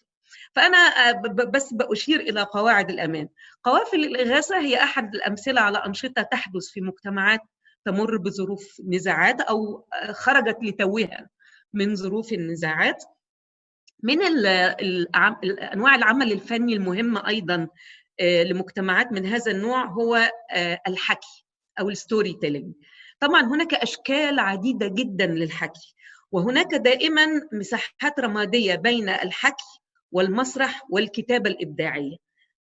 فممكن الحكي البسيط المباشر عن وقائع حدثت بالفعل من قبل أشخاص ليسوا فنانين يعبر المساحة من هذا النشاط إلى نشاط المسرح، أو يعبر هذه المساحة إلى نشاط الكتابة الإبداعية. هذا البرنامج نظمناه على مدى سنوات طويلة مع سيدات وفتيات سوريات مروا بظروف أقل ما توصف به بأنها مروعة. يعني مثلا أمهات قتل أولادهم قدام عينيهم، فتيات اختطفنا، إلى آخره إلى آخره. ونتج عنه عرضين مسرحيين مهمين عرضوا كتير ولقوا الحقيقة يعني نجاح كبير، حتى يعني من الناحية الفنية البحتة. طبعا هذه الرحلة طويلة جدا، لأنه مش يعني صعب جدا أنك تاخد شخص ما عندوش خبرة فنية وتحوله إلى فنان يواجه الجمهور. كمان في تجربة من موريتانيا، أنا دايما بلاقيها هي قديمة شوية بس دايما أجدها لافتة للأنظار. في موريتانيا هناك في منطقة كبيرة نزاعات قبلية عنيفة مسلحة بين قرى قبلية، يعني القبيلة ممتدة على قريتين أو 3 ثم قبيلة أخرى أو كده. ففي مجموعة متفرعة من دار السينمائيين الموريتانيين عملت قافلة سينمائية ترتحل بين هذه القرى البدوية والقبائلية، ليس فقط لتعرض أفلاما، عرض الأفلام كان نشاط أساسي، ولكن أيضا تصور الحياة اليومية في قرية ثم تعرضها للقرية الأخرى ويحدث نقاش، فيرى الناس في القرى الأخرى المتحاربة كيف أن الذين يعيشون في القرى التي يحاربونها هم تماما يأكلون نفس الطعام، يلبسون نفس الملابس، يتكلمون عادة نفس اللغة أو لهجة من نفس اللغة إلى آخره. هذه بعض الأمثلة. يعني طبعا وضع الجائحة وضع مختلف، يعني إن يبقى في صراع مسلح ثم جائحة كما أشرتم جميعا وضع يعني صعب جدا. طبعا ممكن النظر إليه باعتباره فرصة وليس مجرد عدد كبير جدا من التهديدات. التهديدات كبيرة وأشرتم إليها جميعا، لكن كمان في فرصتين أحب أشير إليهم. أول حاجة إنه استخدام الإنترنت بيعمل قفزة كبيرة جدا في مجال حرية التعبير. يعني ما لا نستطيع أن نقدمه في مكان عام مثلا زي البيزمنت لجمهور وجها لوجه، يمكن أن نقدمه ببعض التحفظ بس مش كثير من التحفظ على الإنترنت، فنحقق مكاسب في حرية التعبير قد تعود بالفائدة مستقبلا عندما يعود تقديم الفنون بالذات فنون الأداء والعرض مباشرا كما كان. النقطة الثانية والهامة جدا بالذات في مجتمع زي اليمن، ما أعرفوش غير قليل جدا، يعني أنا زرت اليمن للأسف مرة واحدة ولكن عندي أصدقاء في اليمن، هو كيف نصل إلى جمهور جديد. من السهل في مجتمع زي المجتمع اليمني وأيضا المجتمع العراقي والسوري وكل المجتمعاتنا التي تمر بظروف صعبة، من السهل أن يقتصر الفنان أو يقتصر نشر العمل الفني على دائرة مطمئنة أو دائرة مأمونة الجانب من الجمهور. وهذا لا بأس به، يعني لا يحتاج الفنان إلى هذه الأرضية لكي يستطيع أن يستمر في الإنتاج. لكن ماذا عن الجمهور الذي لا نعرفه ولا يعرفنا؟ العمل على الإنترنت أو باستخدام الإنترنت يعطينا هذه الفرصة، يعطينا فرصة أن نقدم الأفلام التي تذهب إلى مهرجانات دولية وتحصل على جوائز، نقدمها لجمهور لم يكن ليسمع عن هذه الأفلام أبدا بتاتا إلا في الظروف الحالية، بل ويمكن أيضا أن يعبر عن رأيه في هذه الأفلام. وهنا يأتي الفرصة الذهبية، لأن هذا الحوار إذا تم تنظيمه قد يحقق مكاسب هامة جدا على مستوى بناء الجمهور على المدى الطويل. ومع ذلك التحديات كثيرة كما ذكرتم، منها تحدي أنا يعني عايزة أشير إليه بشكل خاص، وهو كيف يمكن أن نضمن أن الفنان يستطيع أن يحصل على مقابل مادي لعمله الذي ينشر على الإنترنت بدون اتفاقيات مطبقة لحقوق التأليف أو الأداء أو الإبداع.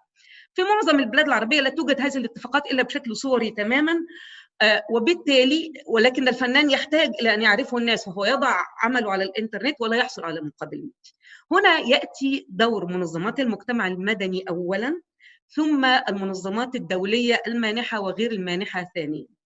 لا يجب أن يعرض عمل على الإنترنت إلا بدفع أجر ما للفنان وطاقم العمل. كيف يمكن ذلك؟ هناك طرق كثيرة جدا لعمل ذلك، ولكي يحدث يجب أن يكون هناك بالتأكيد تمويل، ولكن هناك تمويل في البلدان التي مرت بنزاعات لكل مناحي الحياة، فلماذا هذا المنحى بالتحديد مستثنى من التمويل؟ لا يجب أن ينظر على تقديم العمل الفني على الإنترنت على أنه عمل غير مأجور، يجب أن يكون مأجورا، يجب أن يكون له أجر ولو دفع بعد حين ولو كان قليلا، ولكن يجب أن يكون هناك مقابل. هناك طبعا طرق كثيرة جدا للتعامل مع الجائحة وتقديم الأعمال الفنية وتوسيع دائرة الجمهور.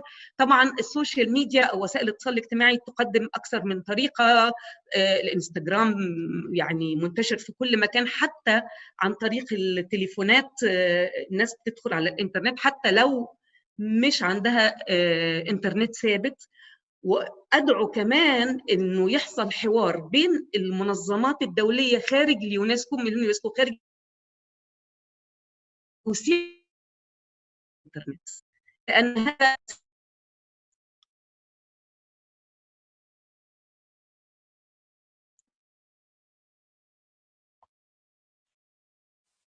للأسف يبدو أن فقدنا بسمة.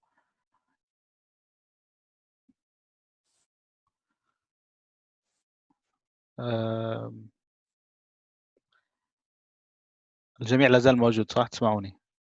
أوكي شكرا.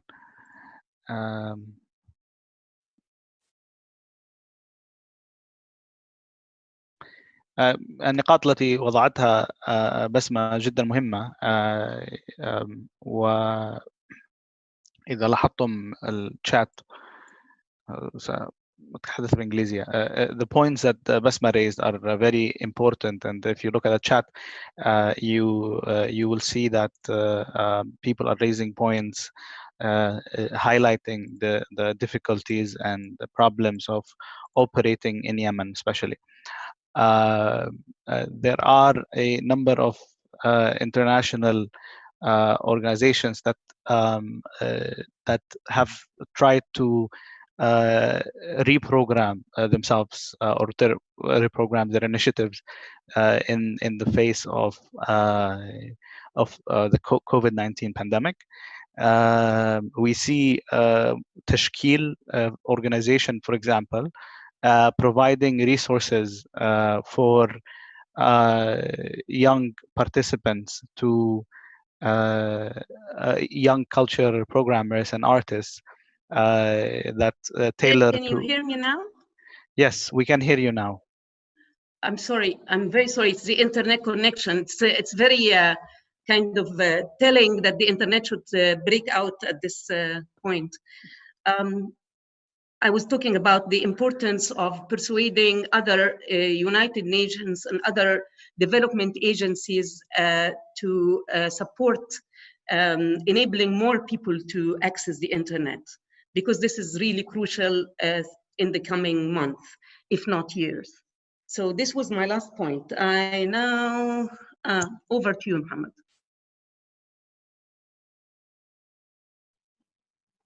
Can you hear me or no? I don't know if you can hear me. Sorry, I was muted, but we heard you. Yes. So because of limitation of time, I had two questions, but I'll try to combine them in one. Access to financial safety of artists is something of a matter of the imagination in Yemen, for instance. I was talking with Mariam at the beginning of the pandemic, and something that we were surprised to discuss is that when France announced that they will support freelance artists financially within the time of the pandemic. And I am from Yemen, she's from Yemen, and when something like this, it's a matter of the imagination, because of the absence of any financial safety net. It echoes to your point that any work done by an artist should be compensated, even if it's digital. And when we are talking about Yemen and how, for example, international organizations are tackling it through aid and humanitarian projects, but because there is so much need on vulnerable groups such as women, children, you see the culture sector or operators within the culture sector seeping into the cracks and not recognized as an entity that needs support. So in a matter of a conflict zone, is it valid question to try to seek financial safety net for artists and culture operators? Thank you, Mohammed. I think it's crucial. It's not something that we can go around. First of all, I just want, because I know the time is very limited, I want to highlight with all the those people attending this webinar that Al-Mawrid Al-Thaqafi and AFAQ are about to launch a new initiative that will provide support to individual artists across the region, but giving particular attention to those living in conflict areas. So this will be open to artists from Yemen. And another initiative that will be launched by Action for Hope, together with two other organizations who are Ittijahat and Mufradat. We are also giving support, probably less money than Mawrid, but to artists who are outside all kinds of social protection schemes. Those who are not members of professional syndicates, those who are not formally recognized as artists, and especially those who have medical conditions that require special consideration. So these two initiatives are about to be launched. I think Mawrid will go first, and we will follow around mid-June. So look out for them. Now about looking at artistic activity as part of development. This is at the heart of the 2005 convention, which is not yet ratified by Yemen. And this I think, is a good point of time to push for civil society organizations to push for the ratification of the convention. The ratification of the convention has many advantages. One of them is that culture is integrated in sustainable development and is part of achieving the Sustainable Development Goals 2030. And I'm sure Yemen, like all countries in the world, have their 2030 development plan and development goals, right? Even if they're not, of course, happening. I mean, the plans to achieve them are not underway in a satisfactory way. Still, at least theoretically, these 2030 development goals, which the UN calls SDGs, are underway in Yemen. Now, the 2005 convention can contribute directly to 11 out of the 17 SDGs. And ask any UNESCO cultural specialist, and he will tell you exactly what these are. There is no time here to name them. But to have culture integrated and sustainable development policies means that you cannot pave a big road without taking into consideration the impact on culture. You cannot plan a new city without allocating part of the budget for cultural venues and for training people to operate these venues and for supporting the programming of these venues. I'm just giving you examples. So any development plan or activity has to take into consideration culture. Not only because it's good for the soul, it is good for the soul, but because it is also an economic activity, as many people have pointed out. Working in culture should be paid work and is in most cases paid, in many cases paid work, poorly paid work, but it's paid work. If you pay a cameraman, this is a wage. Now, you pay people to produce everything, to produce food, to produce clothing, to produce this and that. And you pay people to produce the things that you watch and you listen to and you enjoy, etc., etc. So this is the way to look at it. Now, other benefits of the 2005 convention are that one of the articles talks about something called the preferential treatment, المعاملة التفضيلية. The preferential treatment means that any exchange with the world from Yemen to the world, or from any country in the world to Yemen, has to give some preference to Yemeni artists.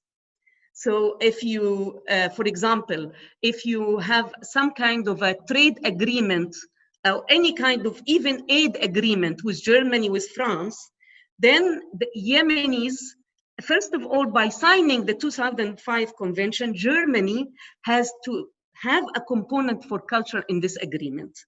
Of course, this requires a lot of work. You have to put pressure on German civil society organizations to highlight this so that it becomes part of it and it's actually implemented. But it is important, even at the very basic level of getting visas for artists. So this is one thing. And of course, one of the most important advantages of the 2005 convention is that it's at the heart of it, it highlights the role of civil society organizations and the partnership between government agencies and civil society organizations. And it caters for the protection of freedom of expression and gender equality. So altogether, it's only advantages. On top of all this, you get access to kind of medium scale funding for projects from the International Cultural Diversity Fund, which is, of course, a competitive fund, but to my knowledge, Yemen has never received funding from this fund. So if you ratify the convention, then the first time you apply, it is quite probable that a project in Yemen will be funded. So this is in a nutshell, Mohammed. I tried to be very brief, but if you have other questions, by all means. No, thank you so much for highlighting the 2005 convention. As part of the UNESCO, we are aware of its advantages, but it's very good to hear it from you and share it with the public. As the director just posted in the chat, the government of Yemen has already expressed the interest to ratify the 2005 convention, and we are following up at present. It is very important for the individuals attending today and those watching on YouTube to understand that there is an option where the state, through ratifying the convention, can improve, enable, and support the culture and creative industries in the country. Thank you so much, Basma. It is refreshing to hear from you and all of the other panelists. Before I hand over to my colleague Ahmed, I would like to share with you that this conversation is actually a continuation of the Diaspora Forum that took place in November, and I am posting the link for you in the chat so you can familiarize yourself with the recommendations. I am sharing this not only for the individuals, but the partners who are present today listening to us, that this is so this conversation and the one held back in 2019 can be a skeleton for a collaboration that can support on a sustainable and long-lasting, other than a group of activities and initiatives here and there. Thank you, and Ahmed, over to you. Thank you very much, Mohammed. Can you hear me loud and clear?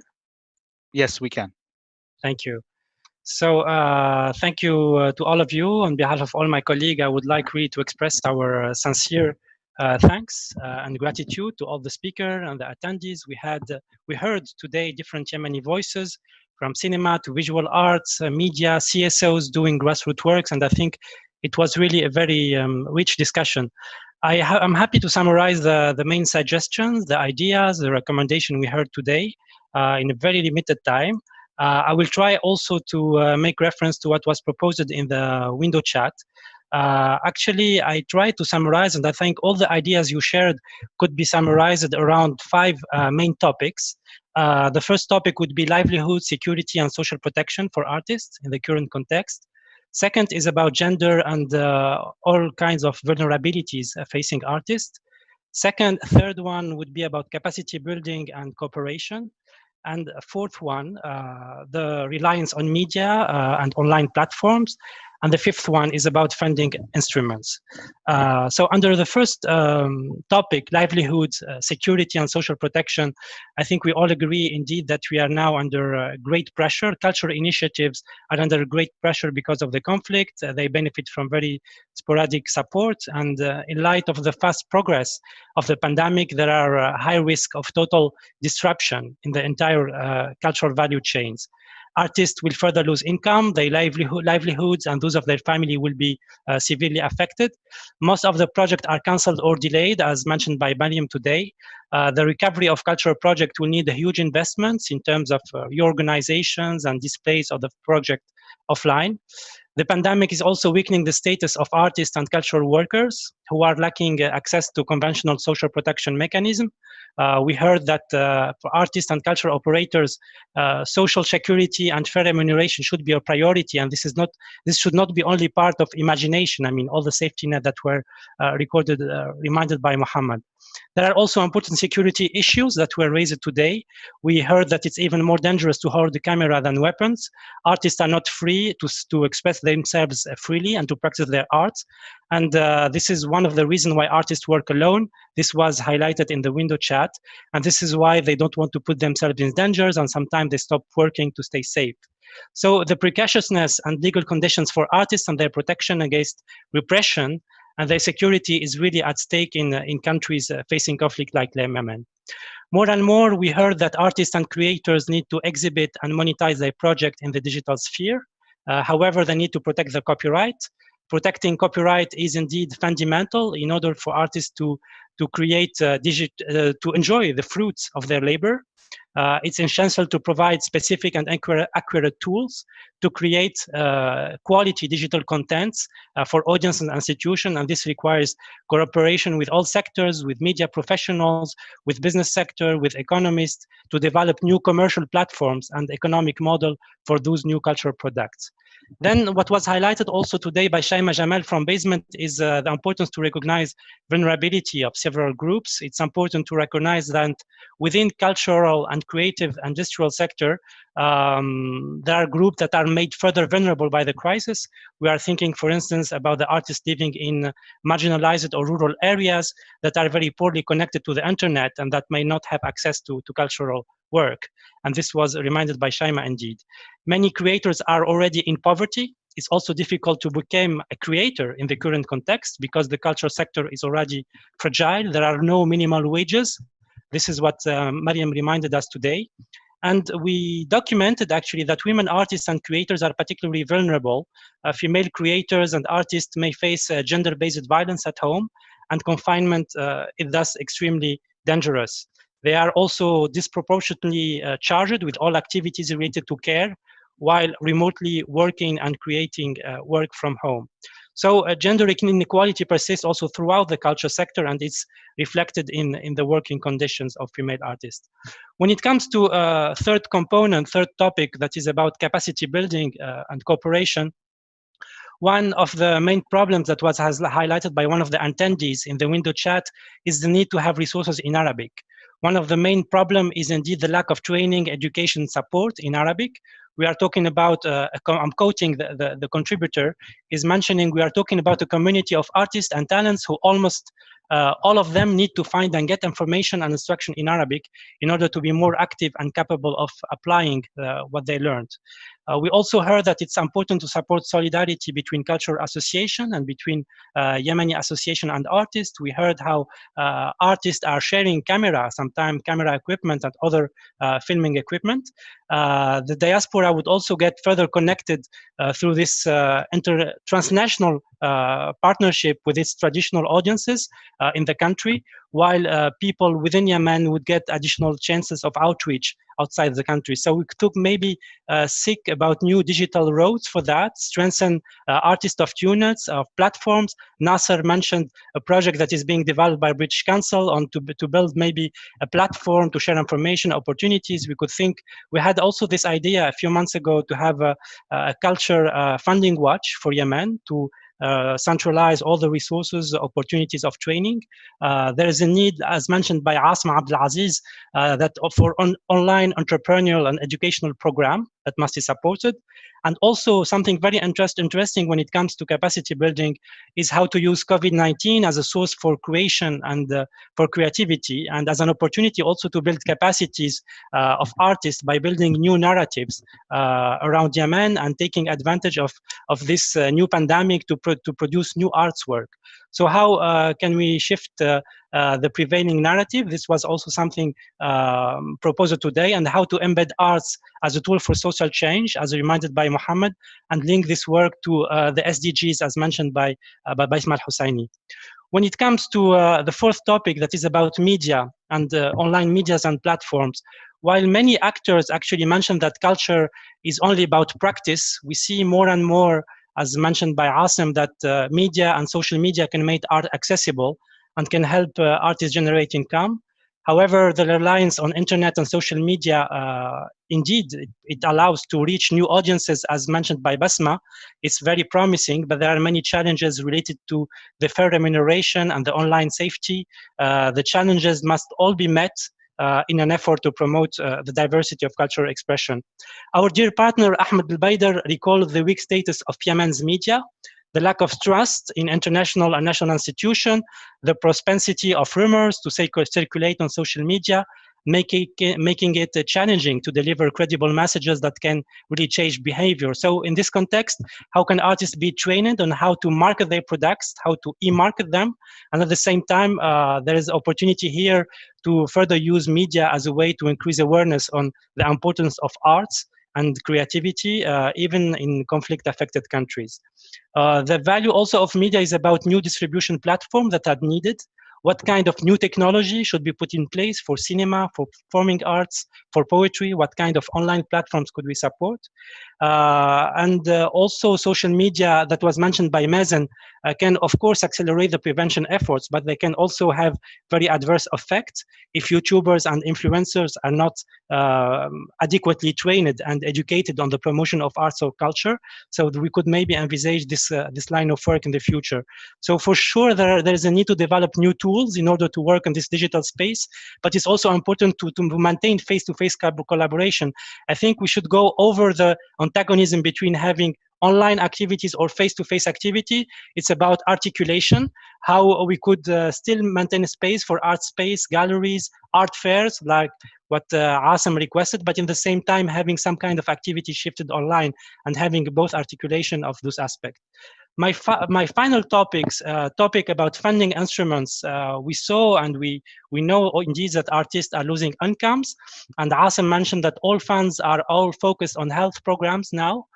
Securing economic resources to protect Yemeni artists and to guarantee the creativity and the production process is important. There is a need to support each actor in this value chain whose cultural projects are cancelled or deferred. In the context of the limited support we have, indeed, we at UNESCO, we thought about grants, but for sure there could be other opportunities to help artists generate income online, monetize their contents. grants also might encourage growing rivalry among cultural actors. So we need maybe to have also other funding instruments and other mechanisms of distribution for artists to be to reach the widest number. So we could also think maybe about possible approach like unconditional basic income as well as crowdfunding infrastructure and opportunities. We mentioned Shaima Atamaimi from the window chat mentioned that it's important to diversify the funding instruments, and we could think about emergency funds to protect artists. Basma Al-Husseini mentioned the importance of preferential treatments to Yemeni artists. So those are the main elements that I wanted to summarize with you. Of course, we will prepare a more comprehensive report outlining also all the elements of the discussion. So I would like to invite you to stay tuned on our website and to have a look at the latest report published by UNESCO that is called Freedom and Creativity. It's part of a global report series under the 2005 Convention. Before giving the floor to my colleague, my director, Anna Paolini, I will now give the floor to our dear partner, Alessandro Leoni. Alessandro Leoni from the delegation of the European Union in Amman. He's the attaché for local governance and stabilization. Prior to this, Alessandro worked as program manager for the European Commission in Brussels, where he was in charge of a regional program of the Eastern Partnership covering several countries. And in this position, he engaged in connecting these countries on a number of topics, among which culture and youth. Alessandro, you have the floor. Thank you very much. Thank you so much, Abed. I'm really glad I'm here with all of you. It's a true pleasure for a number of reasons, and first and foremost because, well, I'm a final user of art and I enjoy it very much. Also, I'm very proud to be the program manager in charge of the Cash for Work project because I think it's so successful that it's becoming one of the EU's pearls in Yemen, and we're using it to showcase our successes in the country.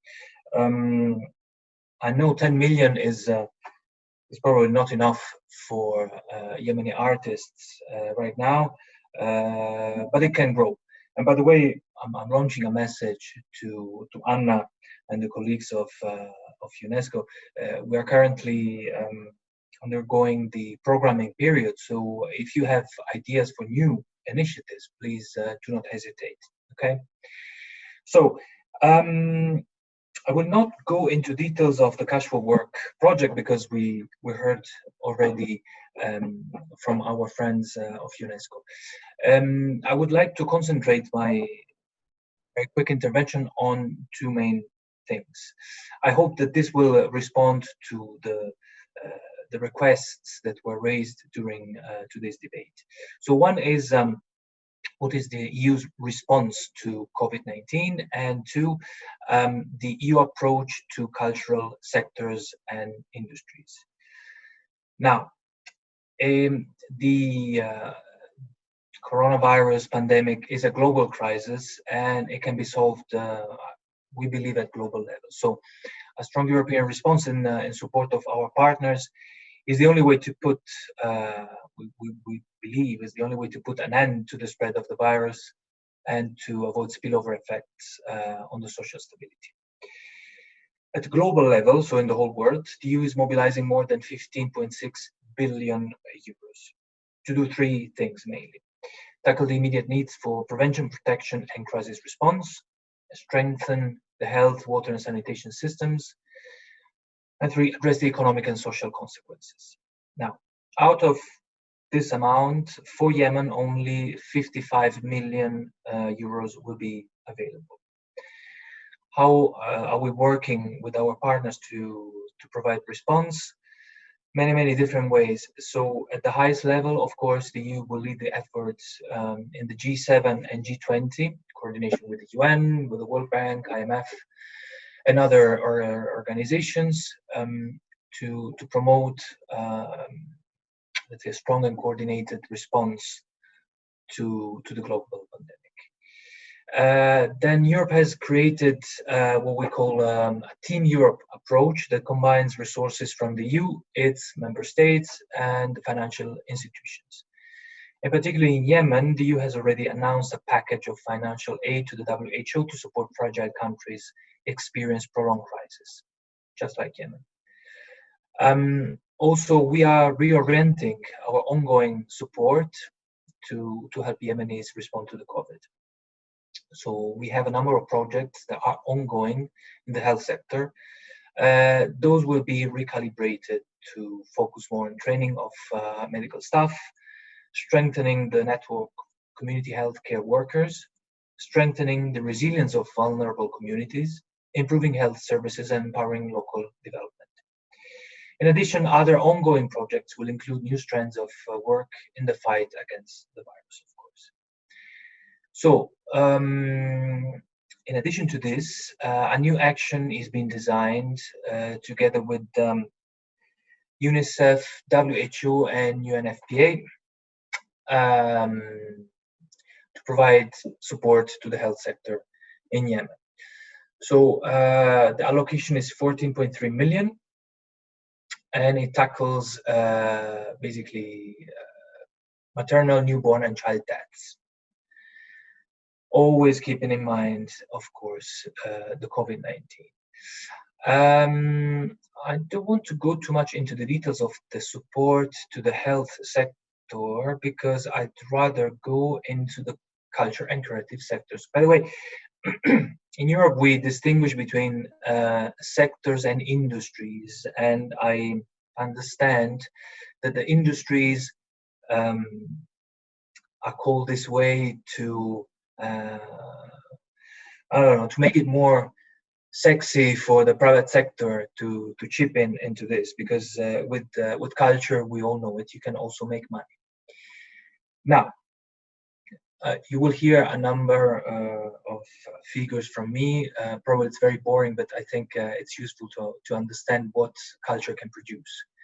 So culture and creative sectors occupy in Europe a significant place in today's European economy. They contribute to innovation, investment, digital modernization, and cultural tourism.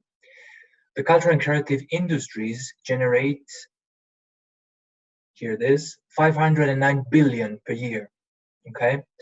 And this represents 5.3% of EU's GDP. And it employs 12 million full-time jobs, okay? So these numbers are taken from a report of 2018, report of the European Commission, so apologies if this is not updated anymore. Now, more than the economic value added to the GDP, of course, cultural and creative sectors promote culture and values. So in a political context like Yemen, which is characterized by the questioning of the very Yemeni culture, Yemeni unity, cultural and creative sectors have the potential, we believe, to strengthen the Yemeni identities, the cultural diversity, and its values. So this could favor, in my opinion, a critical thinking. So culture also builds bridges between art, culture, business, and technology in order to bring the citizen closer. So I've heard some of you tackling the issue of financing. That's very important. So in the last years, the EU has developed some projects, or rather big programs. And the biggest frameworks for the 2015-18 financial framework are the Work Plan for Culture and the 2020 Horizon. Then in response to the European Council invitation to do more in the cultural sector, in May 2018, the European Commission adopted a proposal for a new European agenda for culture. So the agenda aims to boost the power of culture and cultural diversity for social cohesion, support jobs and growth in cultural and creative sectors to strengthen international cultural relations. Let me also say one word on a very important program called Creative Europe. Feel free to Google it, because this could be something very important for all the actors active in the field of culture. I don't deal with it directly now, but when I did back in Brussels, I remember that there was the opportunity for non-European cultural actors, entrepreneurs, NGOs, associations to have partnership with European actors and therefore to receive funds. So write it down, Creative Europe. Thank you very much. Thank you very much, Alessandro. I just shared the link of the Creative Europe program indeed with all our attendees, so it's in the window chat. And I now give the floor to our director, Mrs. Anna Paolini. Anna, you have the floor. Thank you very much, Ahmed, and thank you very much to everybody. It has been really a very enriching discussion. I love that we had people, you know, colleagues and artists and cultural practitioners from Sana, from Aden, from the US, from the Middle East, name it. I mean, really, it's a great panel, and it has been an honor to have all of you participating. I think we really care and nurture what you have said. I think you have expressed very well, you know, your concerns, but also your positive thinking. I liked very much few things. I think Ahmed, as I outlined very much what we have said, and of course we will capture and share it with you. And of course the video will be available of the discussion, you know, on our website. So in case you want to make reference to it and so on, and of course you can always reach us to us. But Asim mentioned that one thing very important, that you know, the contemporary art of Yemen is not very much known. I mean, we know Yemen for its music, its different architectural expressions, you know, carving and whatever, but it's not the contemporary art scene of which all of you are examples, living examples, is very little known. And I think, as Basma has mentioned, there is also an opportunity here.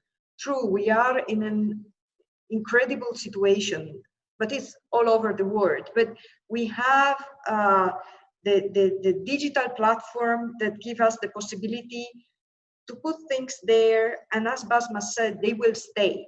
So that's something that if we're able to capture, you know, and put together, it's something that will create a critical mass. So in a sense that artists has the possibility to go beyond the boundaries of their community or their city or the country and have a biggest audience.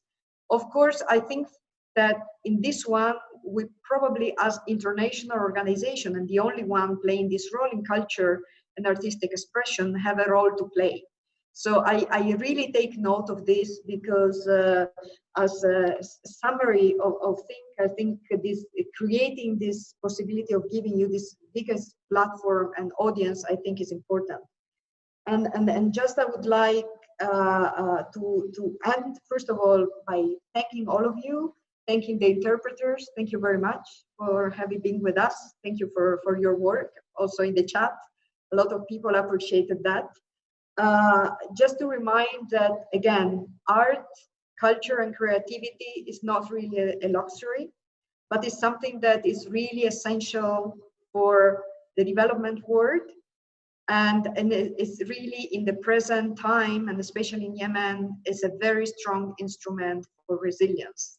Having said so, I would like to thank you, all of you, for having been with us, and wishing you a good evening or afternoon ahead of you, and also Eid Mubarak. Masalama, thank you very much.